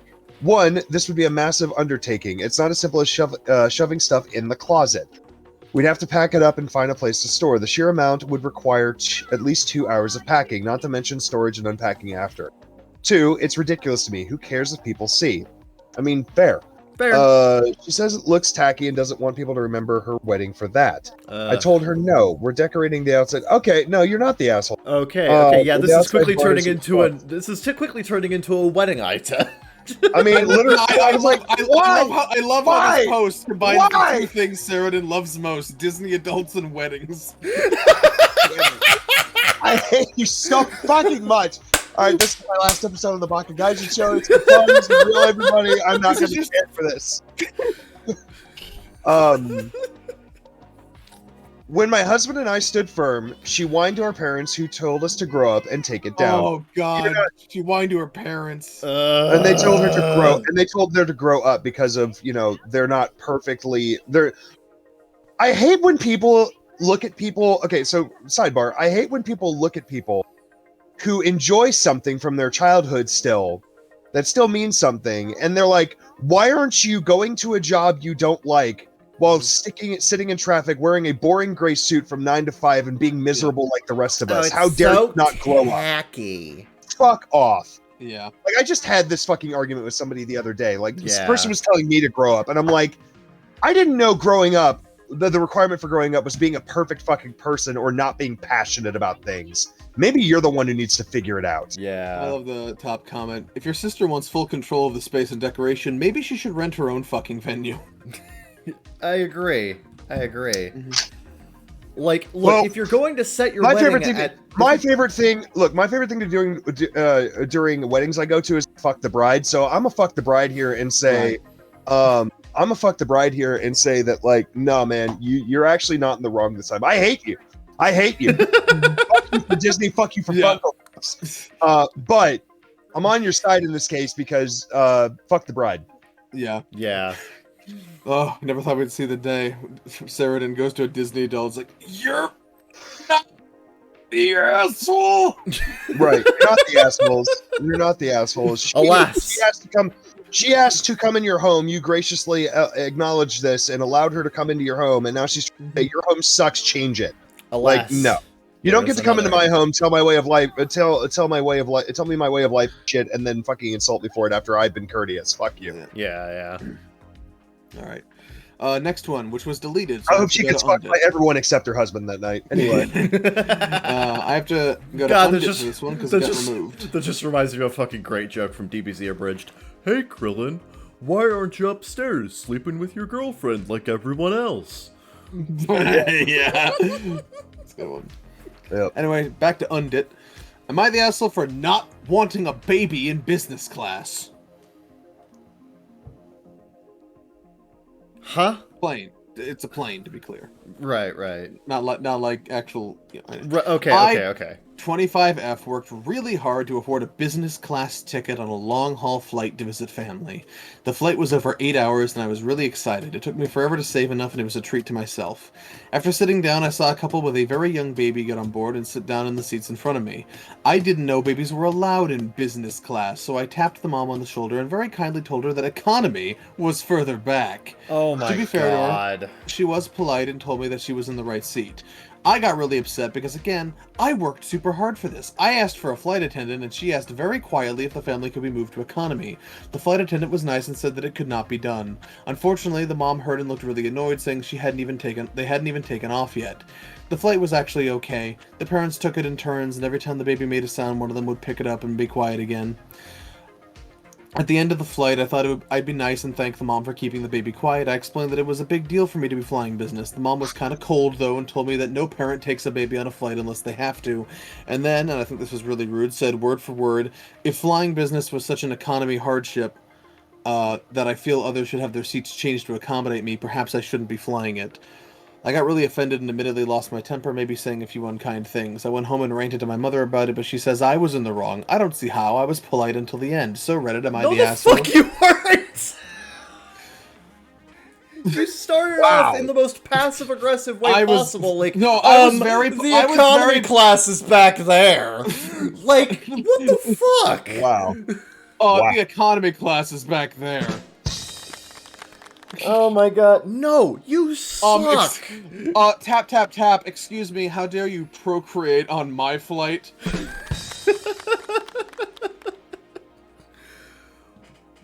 No. You are the asshole, OP. Your mom is right. The wife had every reason to be cold and bitchy about you. You were passive-aggressive. You were a dick. and you are prioritizing all the money you spent and all the time you saved over this person who is like, if she had another option, she probably would have taken it, okay? I refuse to acknowledge you. You're stupid. Stupid, stupid, stupid. That's a great response. I like that. I like the top comment. YTA, they paid for those seats. They probably didn't want to have to sit near a whiny asshole, but you didn't volunteer to move for their convenience. Nice. Nice. Congratulations, OP. Now you're all miserable. Anyway, These fucking people. Oh my god. I paid the money for this. I should get my way. The economy class is back. I can't get over that. God. How do you say that and not see that you're the biggest fucking asshole in the room? Well, she Or said it in a plane. faux nice, polite white girl voice, so that's how. I'm sorry. The economy The class economy is back class is there. over there. Okay. Ah, you had to... Oh, this is also an undid one. Okay. Am I the asshole for grounding my stepdaughter over cake? Like, literally? Like, you threw her over it? Or, like... Background, I, 34F, am a stay-at-home mom to my husband, Daryl, 46M, and we have been married for over a year. I have my daughter, Susie, who is 3, and he has a daughter, Olivia, 16, who are both from previous marriages, and I am currently 5 months pregnant. Olivia wants to pursue a career in baking, so she made her own cake. Oh, how nice. If the way is hazy... Yesterday, Olivia had hosted her own birthday celebration in the backyard with 22 of her close friends, around 13 relatives. She has 22 close friends, goddamn. Fucking... Oh, that's the... I cannot relate. That's the most normie thing I've ever heard. I can only invite 22 of my close friends? Only 22? Ah. Oh, God. Our backyard is a relatively big, roughly 1.5 acre... relatively big, roughly This 1.5 poor girl would have acres. been murdered by MySpace's top 8 spaces. Right. Oh my god. With a pool, gazebo, and patio, so it's good for celebrations. Unfortunately, yesterday I had an appointment with Susie that was non-negotiable. I asked my husband if he could change around the time of the party, but he couldn't because Olivia's friends had to wake up early in the morning so they could go on an all-day car shopping spree. Olivia didn't know this at the time. I obliged, but unfortunately I ended up being around an hour and 35 minutes late to the party, but to my surprise, when I got there, the party was already wrapping up, but I got there before Olivia's new car was given to her. She was overjoyed at the new gift and went on a test ride with her dad, with the guests telling me that they had a good time. After the party was over and the guests had left our home, I was already pretty disappointed with the outcome, but now Susie had began crying to me about... Can I just stop? I love these fucking posts that are just like, and everyone was happy. That's when I decided to ruin it. Everyone was happy, except for me. Except for me, the main character of the universe. I had to correct this. But now Susie had began crying to me about her wanting cake. I went up to Daryl and asked him if there was any cake left for Susie. He told me to ask Olivia. When I asked Olivia, she said, "Oh, my bad, I'm pretty sure my friends took the rest of it home, but we can do something at home since you missed it." At this point, I was pissed. Not only did I just miss a major event... Not only did I just miss a major event in Olivia's life, but she couldn't even save my 3-year-old daughter a slice of cake? We began arguing and it got pretty heated. It got to the point where Olivia had told me that she was not the cake patrol and that she had just forgot, but to me, it feels like she did this on purpose. I never see her attempt to bond with my daughter, and by now I was fed up with her. I'm not going to argue with a 16-year-old over a slice of cake. Except that you did. You did. I told her You literally started it. I told her to go to her room and that she was grounded and that her shopping spree was off.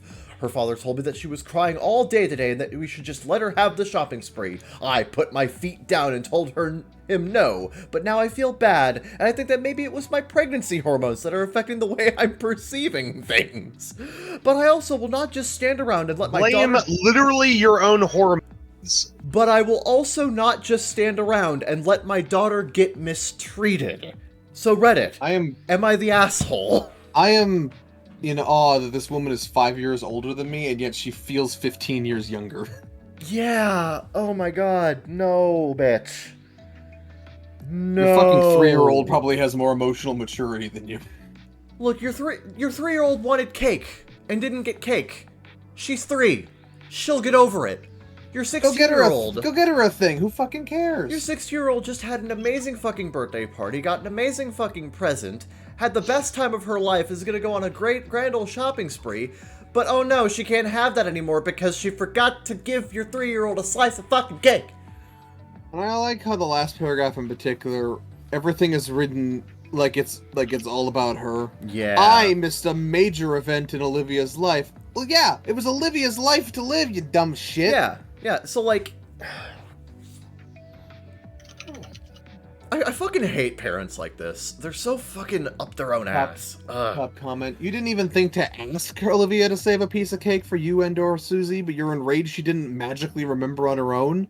She was a 16-year-old girl having fun with her friends on her birthday, which is also not about you or Susie. Saving cake was not a priority, nor should it have been. You're an evil stepmother. Yeah, that's another point. You didn't tell her to save her a slice of cake. You just assumed that she would, which that's not her prerogative. She is correct. She is not the cake patrol. Also, Olivia made her own cake, so, her cake, her rules. Yeah. You're the asshole. And also, you suck. You're an asshole, you suck, and I hope you step on a Lego. I hope you step on all the Legos. Fuck you. Hey, your mother buys you Mega Bloks instead of Legos. Like, good lord. Oh my god. The fact that these people, like, I have to wonder, some of these incredibly self-entitled people who have just failed to show basic courtesy. Like, how were you raised? Mm-hmm. Is your name Angel or Diamond or Crystal or Precious? Yeah, probably. I have to imagine you were told you were that your entire fucking life for you to have this big of a fucking ego. Yeah. Good lord. The world is not your oyster and you are not its pearl. Okay? Yeah, no, it's all me. The world don't owe you shit. Fall in line. Desperate main character syndrome. Anyway, Saradin, here's one. Good lord. It's a medium Tifu. The Wild West.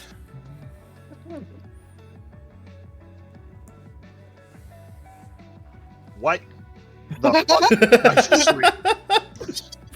Today I fucked up by hold this. Hold. Yeah. Ignoring a lump on my balls for 23 years and ejaculating into my wife's eye, almost ruining her LASIK surgery. Nope, I'm done. I'm leaving. Nope, we're not doing this. This is Kevin's last episode of the podcast. Nope, don't like this. Nope, not at all. Nope. What the fuck? Oh, this is gonna be bad. I mean, what the, like... Oh no. What the hell is even that? I love this show. Anyway. Emotional, damn it. What the fuck? Alright, why did you give this to me?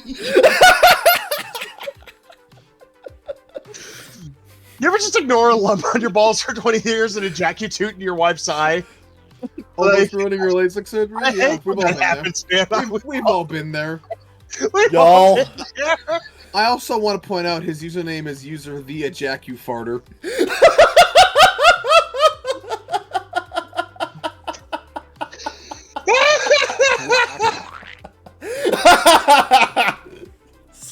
Guys, I think we found a better title. Tales of the Ejacufarter. No, we're not getting rid of All Children Love CP.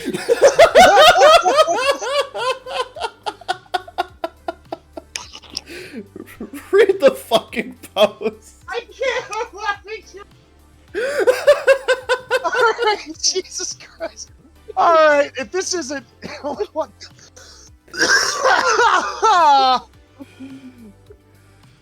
What? Alright. Every once in a while, something happens so preposterous, so outside the realm of possibility that I definitely made it up and put it into a Reddit post. And I mean, that no one will ever believe you. That's happened to me 3 times. Once I saw a squirrel disappear into thin air. Once I saw a disembodied hand cross the road in the dead of night. And once I farted into my wife's eye. Ugh. Anybody got any weed? I need that for this one. The cigarettes ain't doing it. All right, let's travel back 23 years ago. I was 14 and I just learned about doing self-checks on my testicles for lumps. And lo and behold, I found one. I was pretty worried. Told my parents and eventually went to a urologist. He examined the lump and told me it was a varicose vein. The doctor didn't do much to verify this other than squeezing the lump a few times. But he told me not to worry about it and said that at worst, there was about a 3% chance I couldn't have kids. Right. So I went about my life not worrying about it. About 6 months ago, my wife was going ham on ham, giving me an old-fashioned, if you will. Oh, God. We've been together for a while, 19 years. So farting in front of each other during wasn't a big deal. I never want to get to that point in my relationship. Yeah. You shit on my dick or fart. If you fart on my dick, I'm fucking done with you. It's an immediate. All right, time for new wife. Right.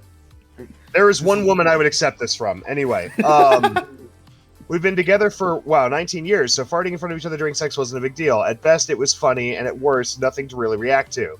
So there I was enjoying myself, but not anywhere near climaxing when I farted.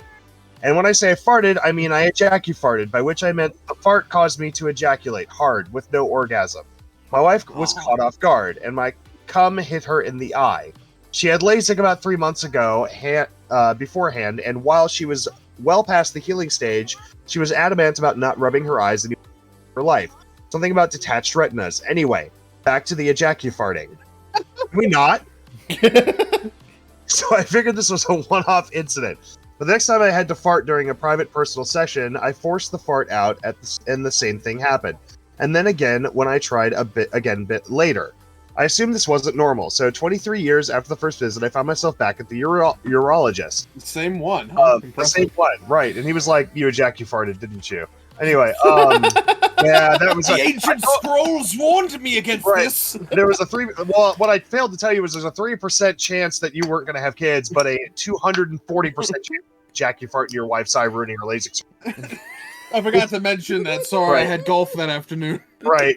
And this time, they looked more closely at what was going on down there, MRI and all. And as it turns out, that lump on my left ball wasn't a varicose vein, but part of a complex of soft tissues which didn't belong there, and which apparently linked to my whatever that is muscle.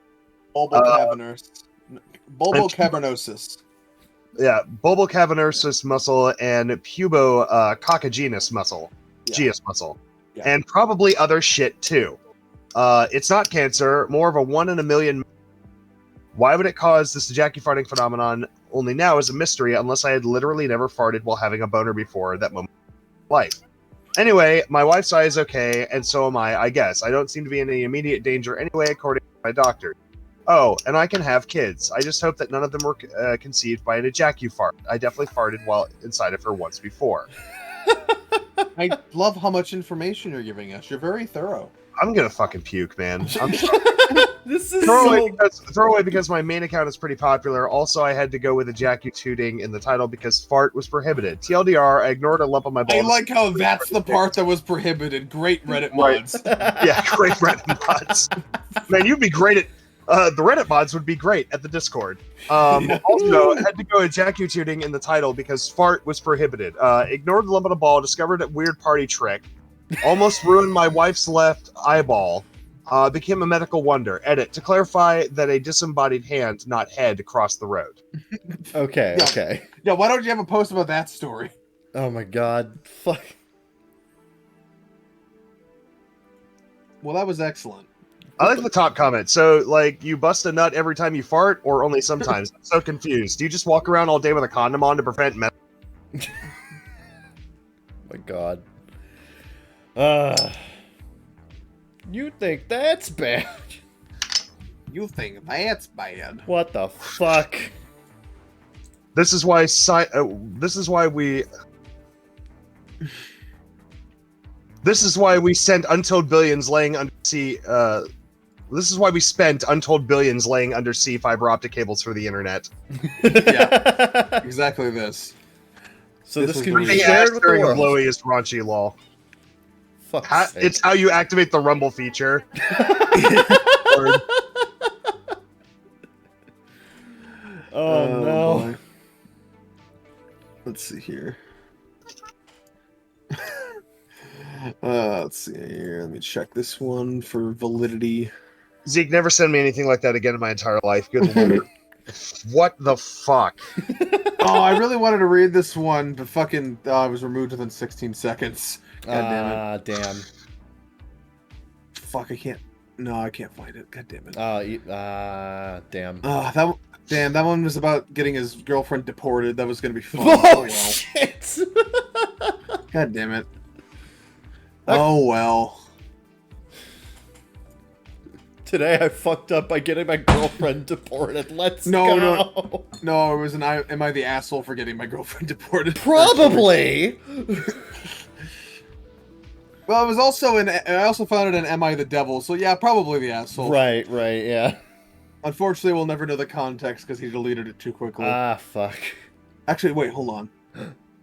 Hold on, maybe somebody preserved it in the actual the repost. Let me see 1 second. Mayhaps, I can mayhaps.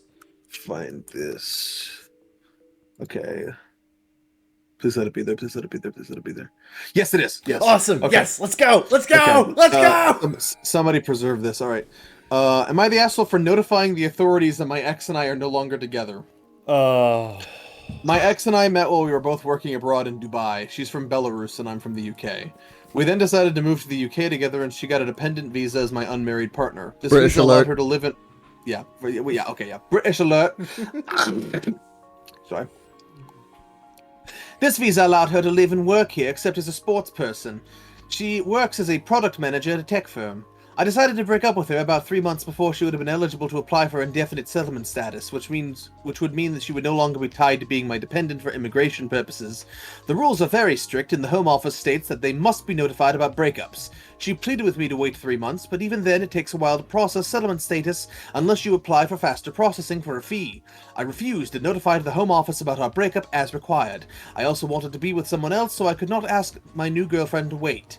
She called me an asshole and claims I have ruined her life, but this is not true because she would still be allowed to apply for other visas if she wants to stay here, like a work visa from her employer, although that might delay settlement by another 5 years. She was also here because of me in the first place, and she is from a European, majority-white country, so even if she went back, I am sure she would be fine. While salaries might be lower, so is the cost of living. Am I the asshole? What the fuck is wrong with you? Yeah, What the fuck is your damage, buddy? You had a very clear choice between being actively malicious and not, and you chose the former. Yeah. You are the asshole. This is really bad, dude. This is pretty fucking bad. Also, it's Belarus. It's not exactly the safest place right now. Yeah. Potentially. Yeah, you're the devil, bud. You suck, buddy. You're not good. I'll say that. You're a discredit to your race. To say the very least. Indeed. Oh boy.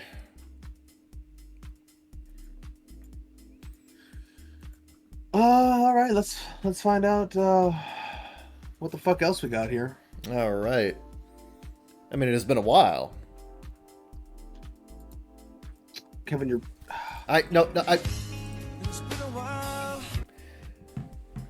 I mean, I can play it if I want to. You could leave this world behind, and if you don't dance, and if we don't dance, and you ain't no friend of mine. What the fuck are you talking about? You never heard that song? I What the have. fuck? I've heard Safety Dance. I've heard Safety Dance. Okay, cool. Just making sure. I was starting to get concerned. Anyway, this one. Marvelous. Today I fucked up by making... Oh, medium Tifu. Yeah. Today I fucked up by making a racist joke in front of half the school. Let's go! All right. I, 31M, I'm 31M, a music teacher in a small Montessori school, 4th to 6th grade, and it's my first year as a full-time teacher there. I'm generally well liked by every student, parent, and staff alike. Well, you were. Until now. Last year as a part-time teacher was when I put on my first school concert, and it was a great success. Needless to say, everyone was happy, and I'm fairly popular in the school. To give a little context, the reason why I'm among one of the most popular teachers in this school is because I sometimes use non-Montessori methods and generally don't like teaching other teachers in the school. I don't teach like other teachers in the school, my bad, so my classes are typically more fun, which has been much more effective than only using traditional methods. I also understand the students' wavelength. I'm familiar with their pop culture, and I get to their level of jokes, etc. I also respect every student individually and teach them ways of a successful musician, and the program All right, has a Jesus lot of, Christ, dear Lord. and the program has a lot of freedom. Also, my penis is absolutely massive. So my job is pretty much similar to Mr. Schneebly from School of Rock, except I don't have to teach in secrecy. Yeah. Fast forward to this month, things have been running smoothly throughout the year for the most part, with minor fuck-ups I like how here the and there. best compliment we could possibly give him about his teaching career is that he's, like the dude from fucking School of Rock. Yeah. Anyway. I had to look this up because I thought it was a place, but Montessori is a method of education. Wow. Yes. So he is non-Montessori. Interesting. Things have been running smoothly throughout the year for the most part, with minor fuck-ups here and there, but nothing serious. And now we're closing in on spring. God damn it! Now we're closing in on the spring concert day in 2 weeks. Needless to say, tension is extremely high for me. Even though they're more than ready, I want the students to put on the best show of their lives since they've worked so hard all year, and some of them are not coming back next year. It's also a non-for-profit school, so parent impressions are everything. I admit sometimes I make dumb jokes and stereotypes, etc., but never anything too rude or offensive or age inappropriate. It was just an easy way to get them to refocus. One of the jokes started one day when a 5th grader asked it why is it that Chinese kids and Russian kids are so much better at music. Me, being Asian myself, I tried to tell them that it's not true, but kids nowadays have unlimited internet access. The joke has been pretty widely known by this point, so they didn't accept that, and I explained that it's because a lot of them are made to learn it at such a young age by cultural norms and traditions. And that kind of became a secret joke with the smaller class. They're all mature enough and know that it has nothing to do with race. Keep in mind that this isn't an ordinary day for me.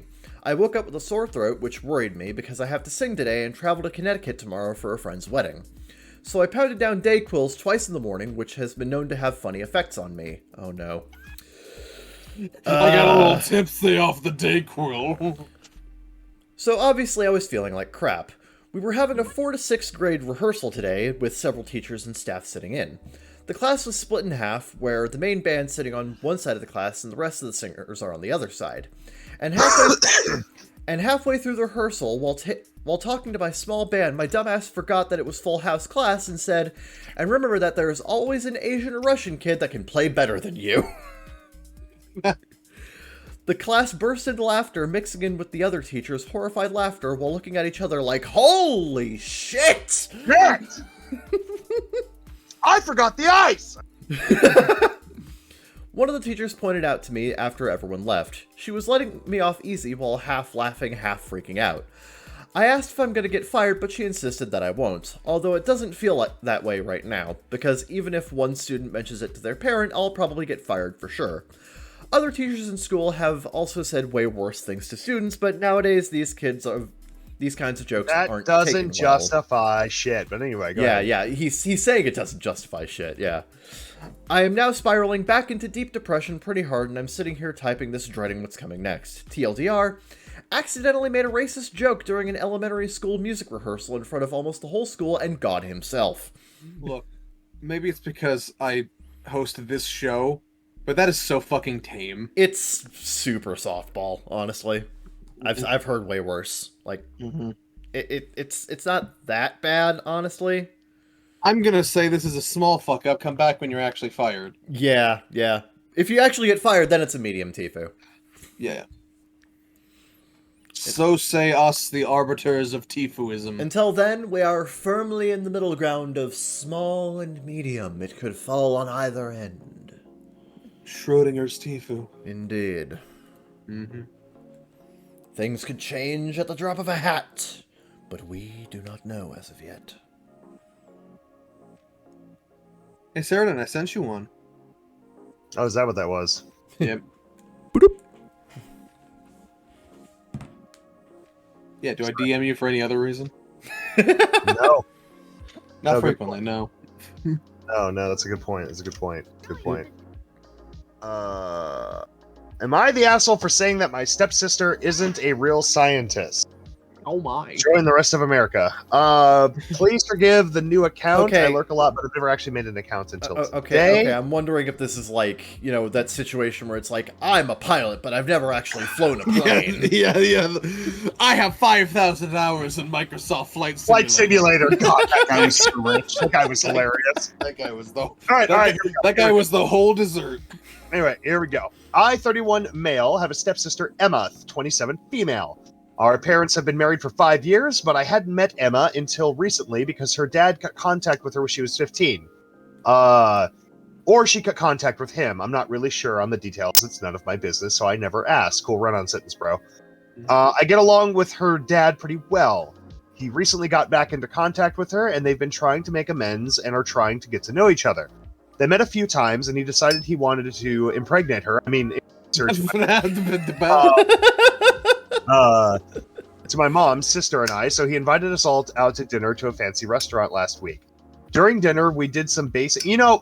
there's a consistent trend I see. Every time somebody tries to make amends for past transgressions, they try to sugarcoat it with instead of confronting the issue and just being like, look, we all fucked up, let's get to know each other.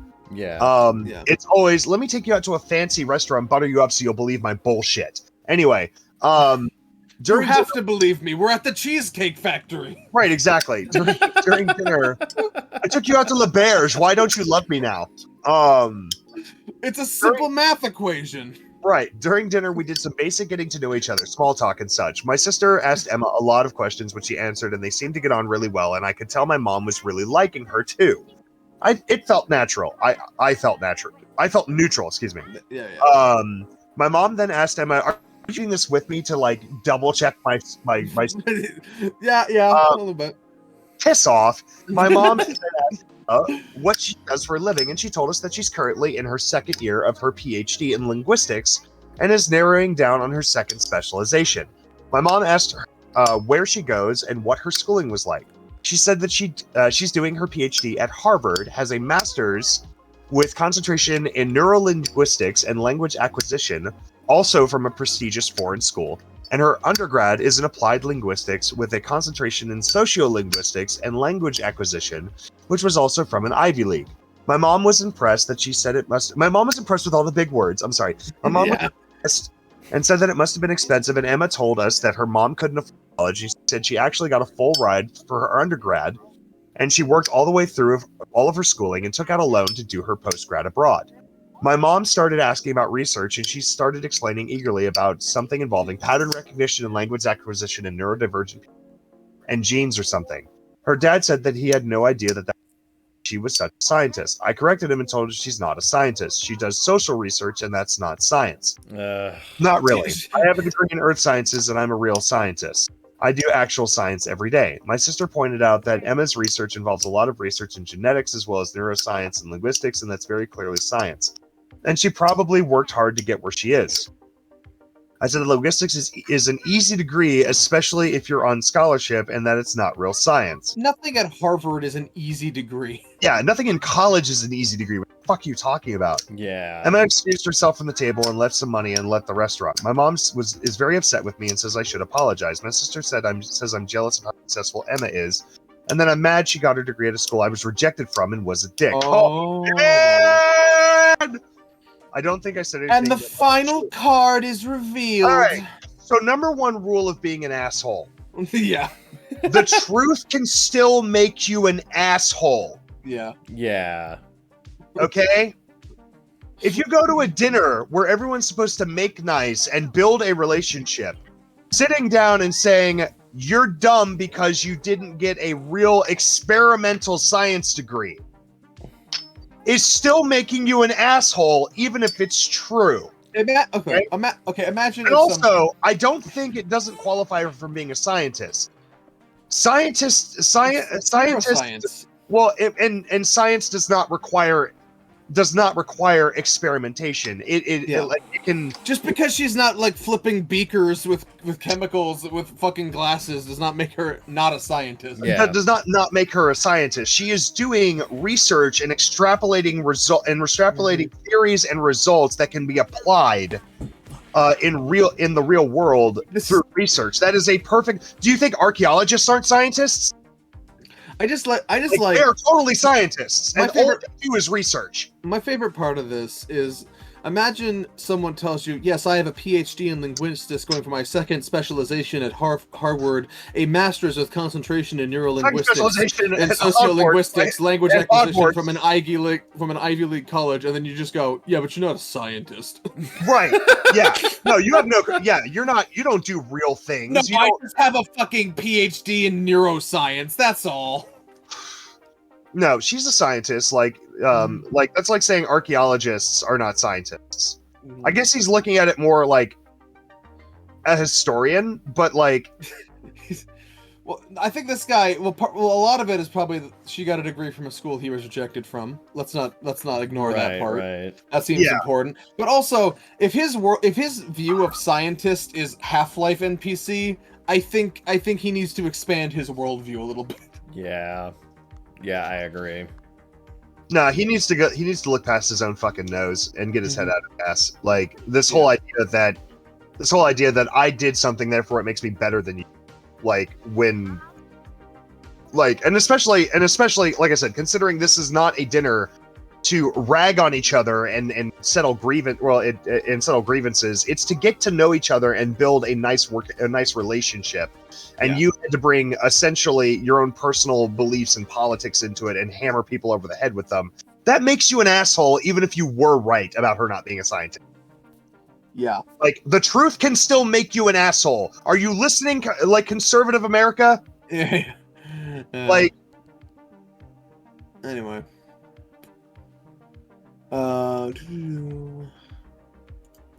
Maybe this one. Will it load? No, that one sucks. Damn. I think we have good energy. Let's go into the lightning round. That sounds good to me. Yep.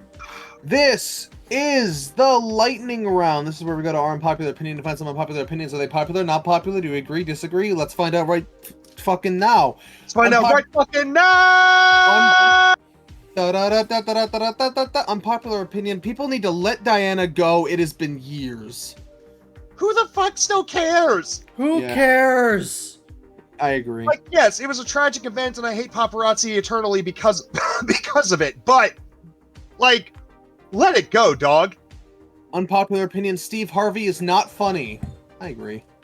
I disagree. I think he's a very, very funny. I'll say that. Okay. I think he's unintentionally funny. No, I think he's very. I think if you sat down to dinner with him, he would be hilarious. Yeah. Sure. Because he's very good at situational humor. Yes. And he makes good faces. But he's very good at situational humor. I don't think he's good at stand-up. Yeah.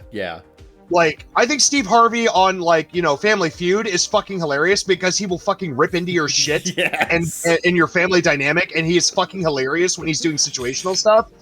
But I don't think he's good at stand-up necessarily. That being said, Kings of Comedy is a classic, and you all should go watch it. Anyway. Right. That's it.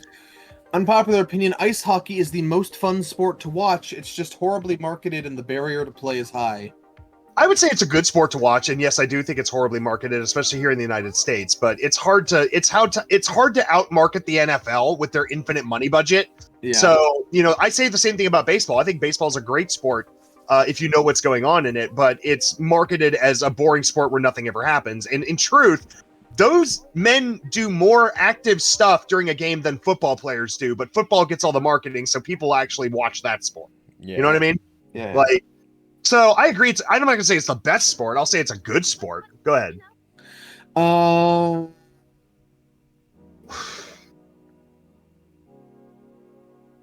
Unpopular opinion: spraying Febreze in the bathroom to cover up the poopy smell is disgusting. Just light a match.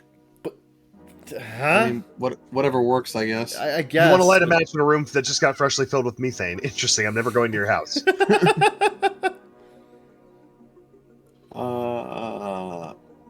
No, he says it quickly covers up the smell with sulfur.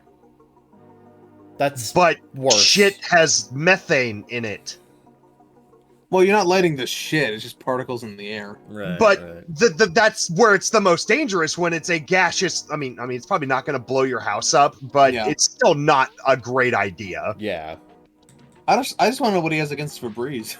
Yeah, that's the bigger thing. To be like, fair, what's I your think issue? stinky people. I mean, if you've ever I'm not trying to be racist here or anything. I'm not going to be racist. This isn't a racist comment. If you've ever been to the Middle East, understand they don't shower very often. Right. Yeah. Right. Okay, but they do have a lot of exotic spices and colognes they try to mask their musk with, True. and they just reek compared to a Westerner.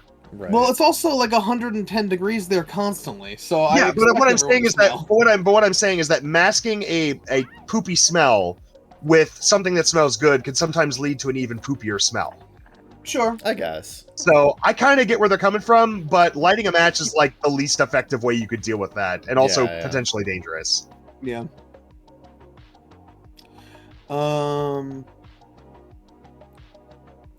Unpopular opinion: Area 51 is a decoy.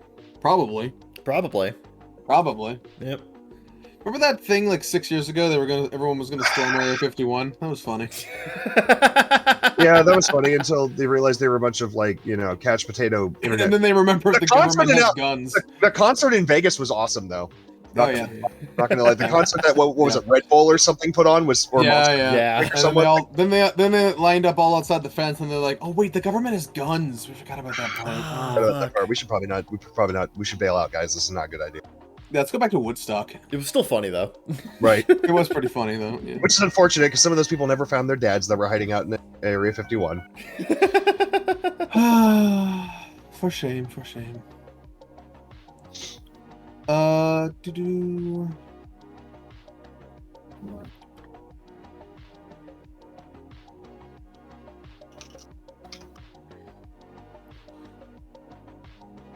Unpopular opinion: necks are the most underappreciated body part. I agree, but you got to slap a collar on there. My my ex-girlfriend would definitely agree with you. Mm. Mm. Mm. Mm. Mm. Kevin, you're not actually offering a whole lot. I agree. Okay, well that's something. Unpopular opinion: not all marshmallows are created equal. Jet puffed brand is superior. Well, there's a reason they're number one. True. Yeah. They're doing something right. Unpopular opinion: not everything should go wireless. I agree, particularly washing machines. Yeah, there's a lot of things that I don't think would even work if they were wireless. Unpopular opinion: movie or TV show age ratings do not define the age someone can actually watch it. Yeah, it's all contextual. Yes, It's all contextual. It's a general guideline to give people. It's more of a general guideline to give people an idea of what kind of content is in this in it. And it's not an actual rule. Yeah. These things mostly exist so stupid people don't get mad. Yeah. Yeah. That's the entire reason the ESRB was founded, was because people were mad and they're like, well, okay, we'll put a label on the box if that makes you less mad. And they're like, okay, I guess. Yeah. Like, age ratings exist as a guideline so that you can make an educated decision on what the audience, like, your child, to whether or not your child is actually, going to be able to handle what's actually in the product. Yeah. And that Unpopular changes opinion- depending on the person. Unpopular opinion: when I think about how cute an animal is, I want to eat it more. If cows weren't so cute, or rather if they were very ugly, I would feel gross about eating them. That's an interesting perspective. Oh yeah, I love taking one look at a chinchilla and going, no. Yeah, no, actually, same. I'd be like, I just want to throw that on the Barbie. Struth, even.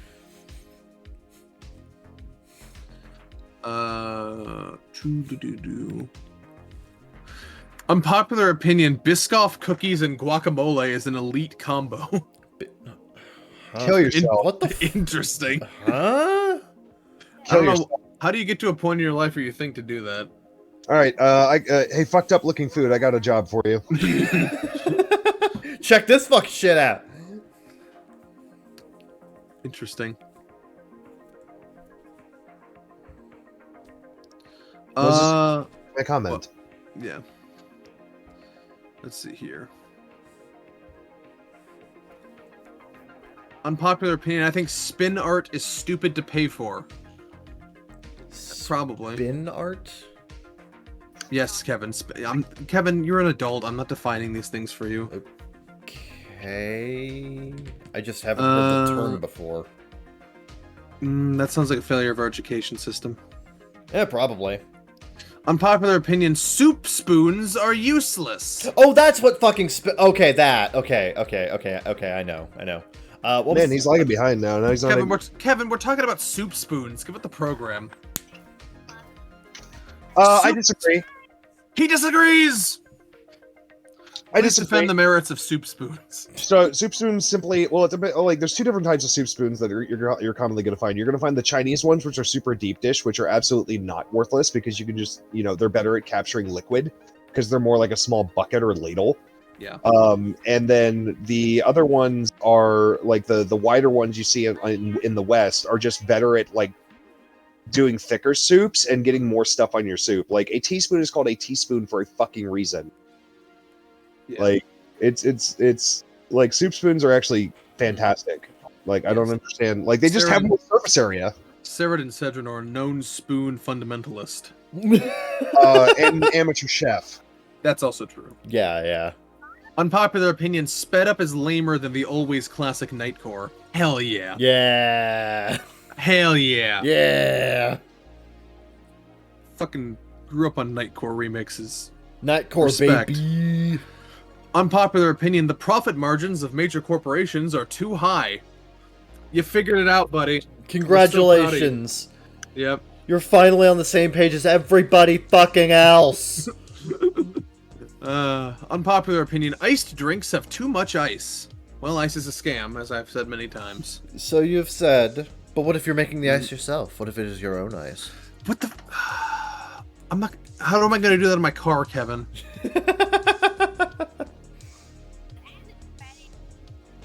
Unpopular opinion, NASCAR is way more than just a bunch of drivers going around in circles.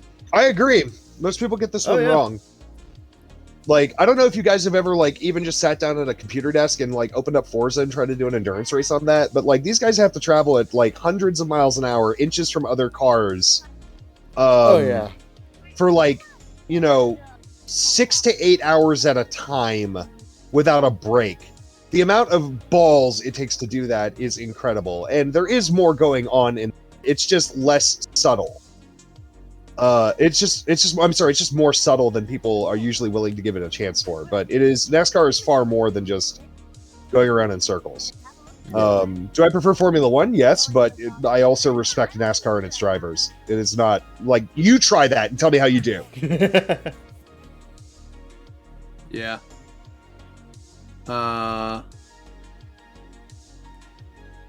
Unpopular opinion, saying something makes you annoyed is not a good enough reason to get someone else to stop doing said thing.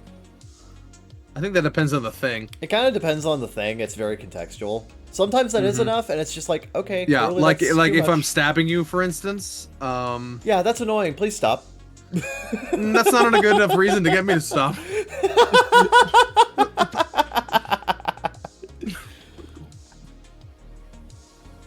It's just a little So, light there you go. jabbing, Little, I said stabbing.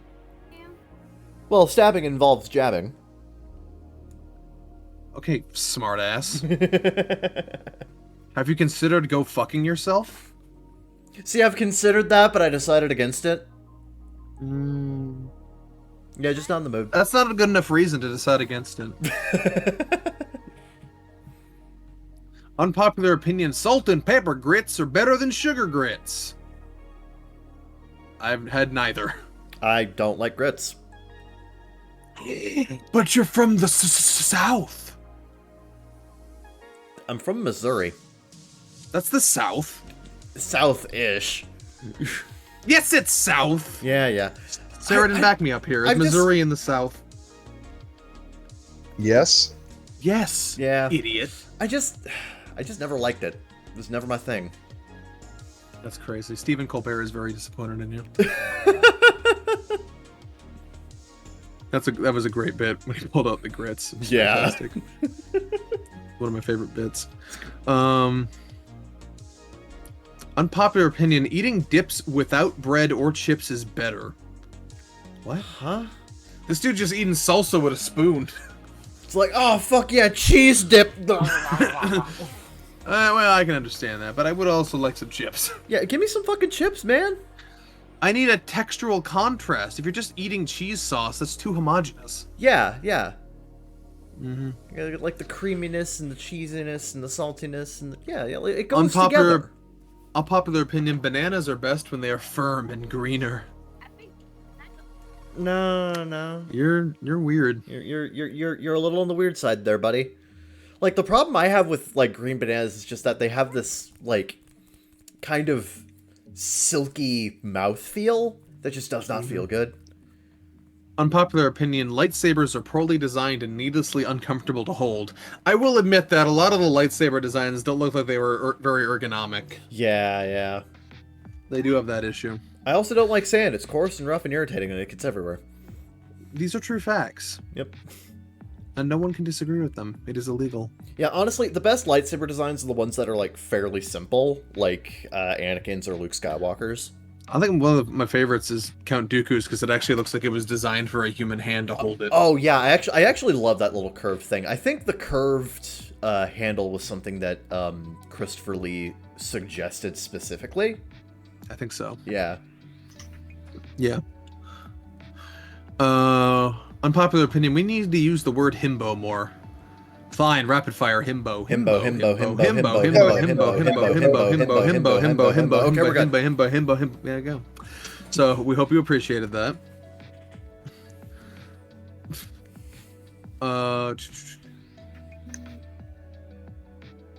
Unpopular opinion: Walgreens sympathy cards ain't shit. I want to know who gave you a sympathy card under the wrong pretext. How do you come to your point in your life? You're like, you know what? Fuck Walgreens sympathy cards.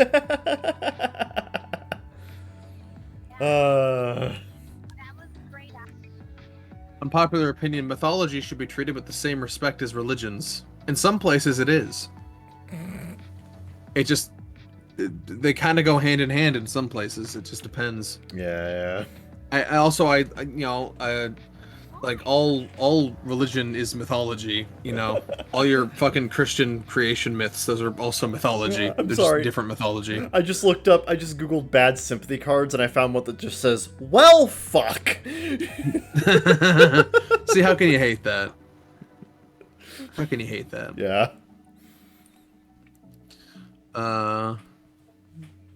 Next time someone in my family dies, I'm gonna send that to everybody. I'm kidding.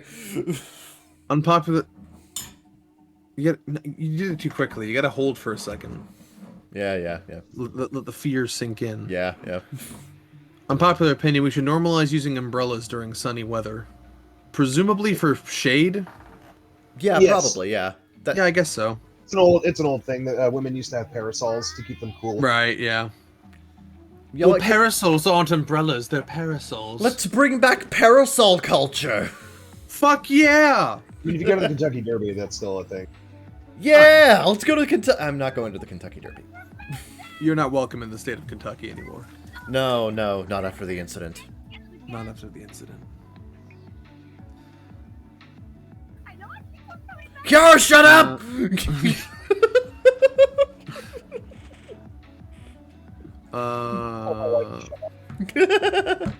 Did you just tell my wife? All right, this is the last episode of the bakagaijinshow. You've said that 3 times this episode! Roll credits. No, wait. Anyway, I can't find anything else good, so that's going to be it for this episode of the Baka Gaijin Show. Fair enough. If you'd like to be part of the show, part of the experience that is this, you can email us at bakagaijinshow@gmail.com. Join our official Discord, link in the description. And if you want more out of our fucking brains, you can follow us all on Twitter, @ZekeFreak, @CCharmanderK, and @SaradinSedranor. We'll see you next time. Thank you for stopping by. Zeke Freak out. Ciao, ciao for now. They tell me that I'm never gonna make it. They want me to do something that could make sense. They hate when I keep dreaming I'll be famous, but I don't give a fuck, I'ma keep chasing. I got all this potential that's deep inside of me, but they hate when you're successful cause they try to be. They sit there being judgmental because you're trying things, and they just want you to settle and do the right thing. So get a good job, don't slack off. Wake up every morning, make a good impression on your boss. Don't do anything that I wouldn't do, and when you're making money, make sure you don't spend it too soon. Fuck that, I'll do what I wanna do. I got a different path from everyone and that includes you.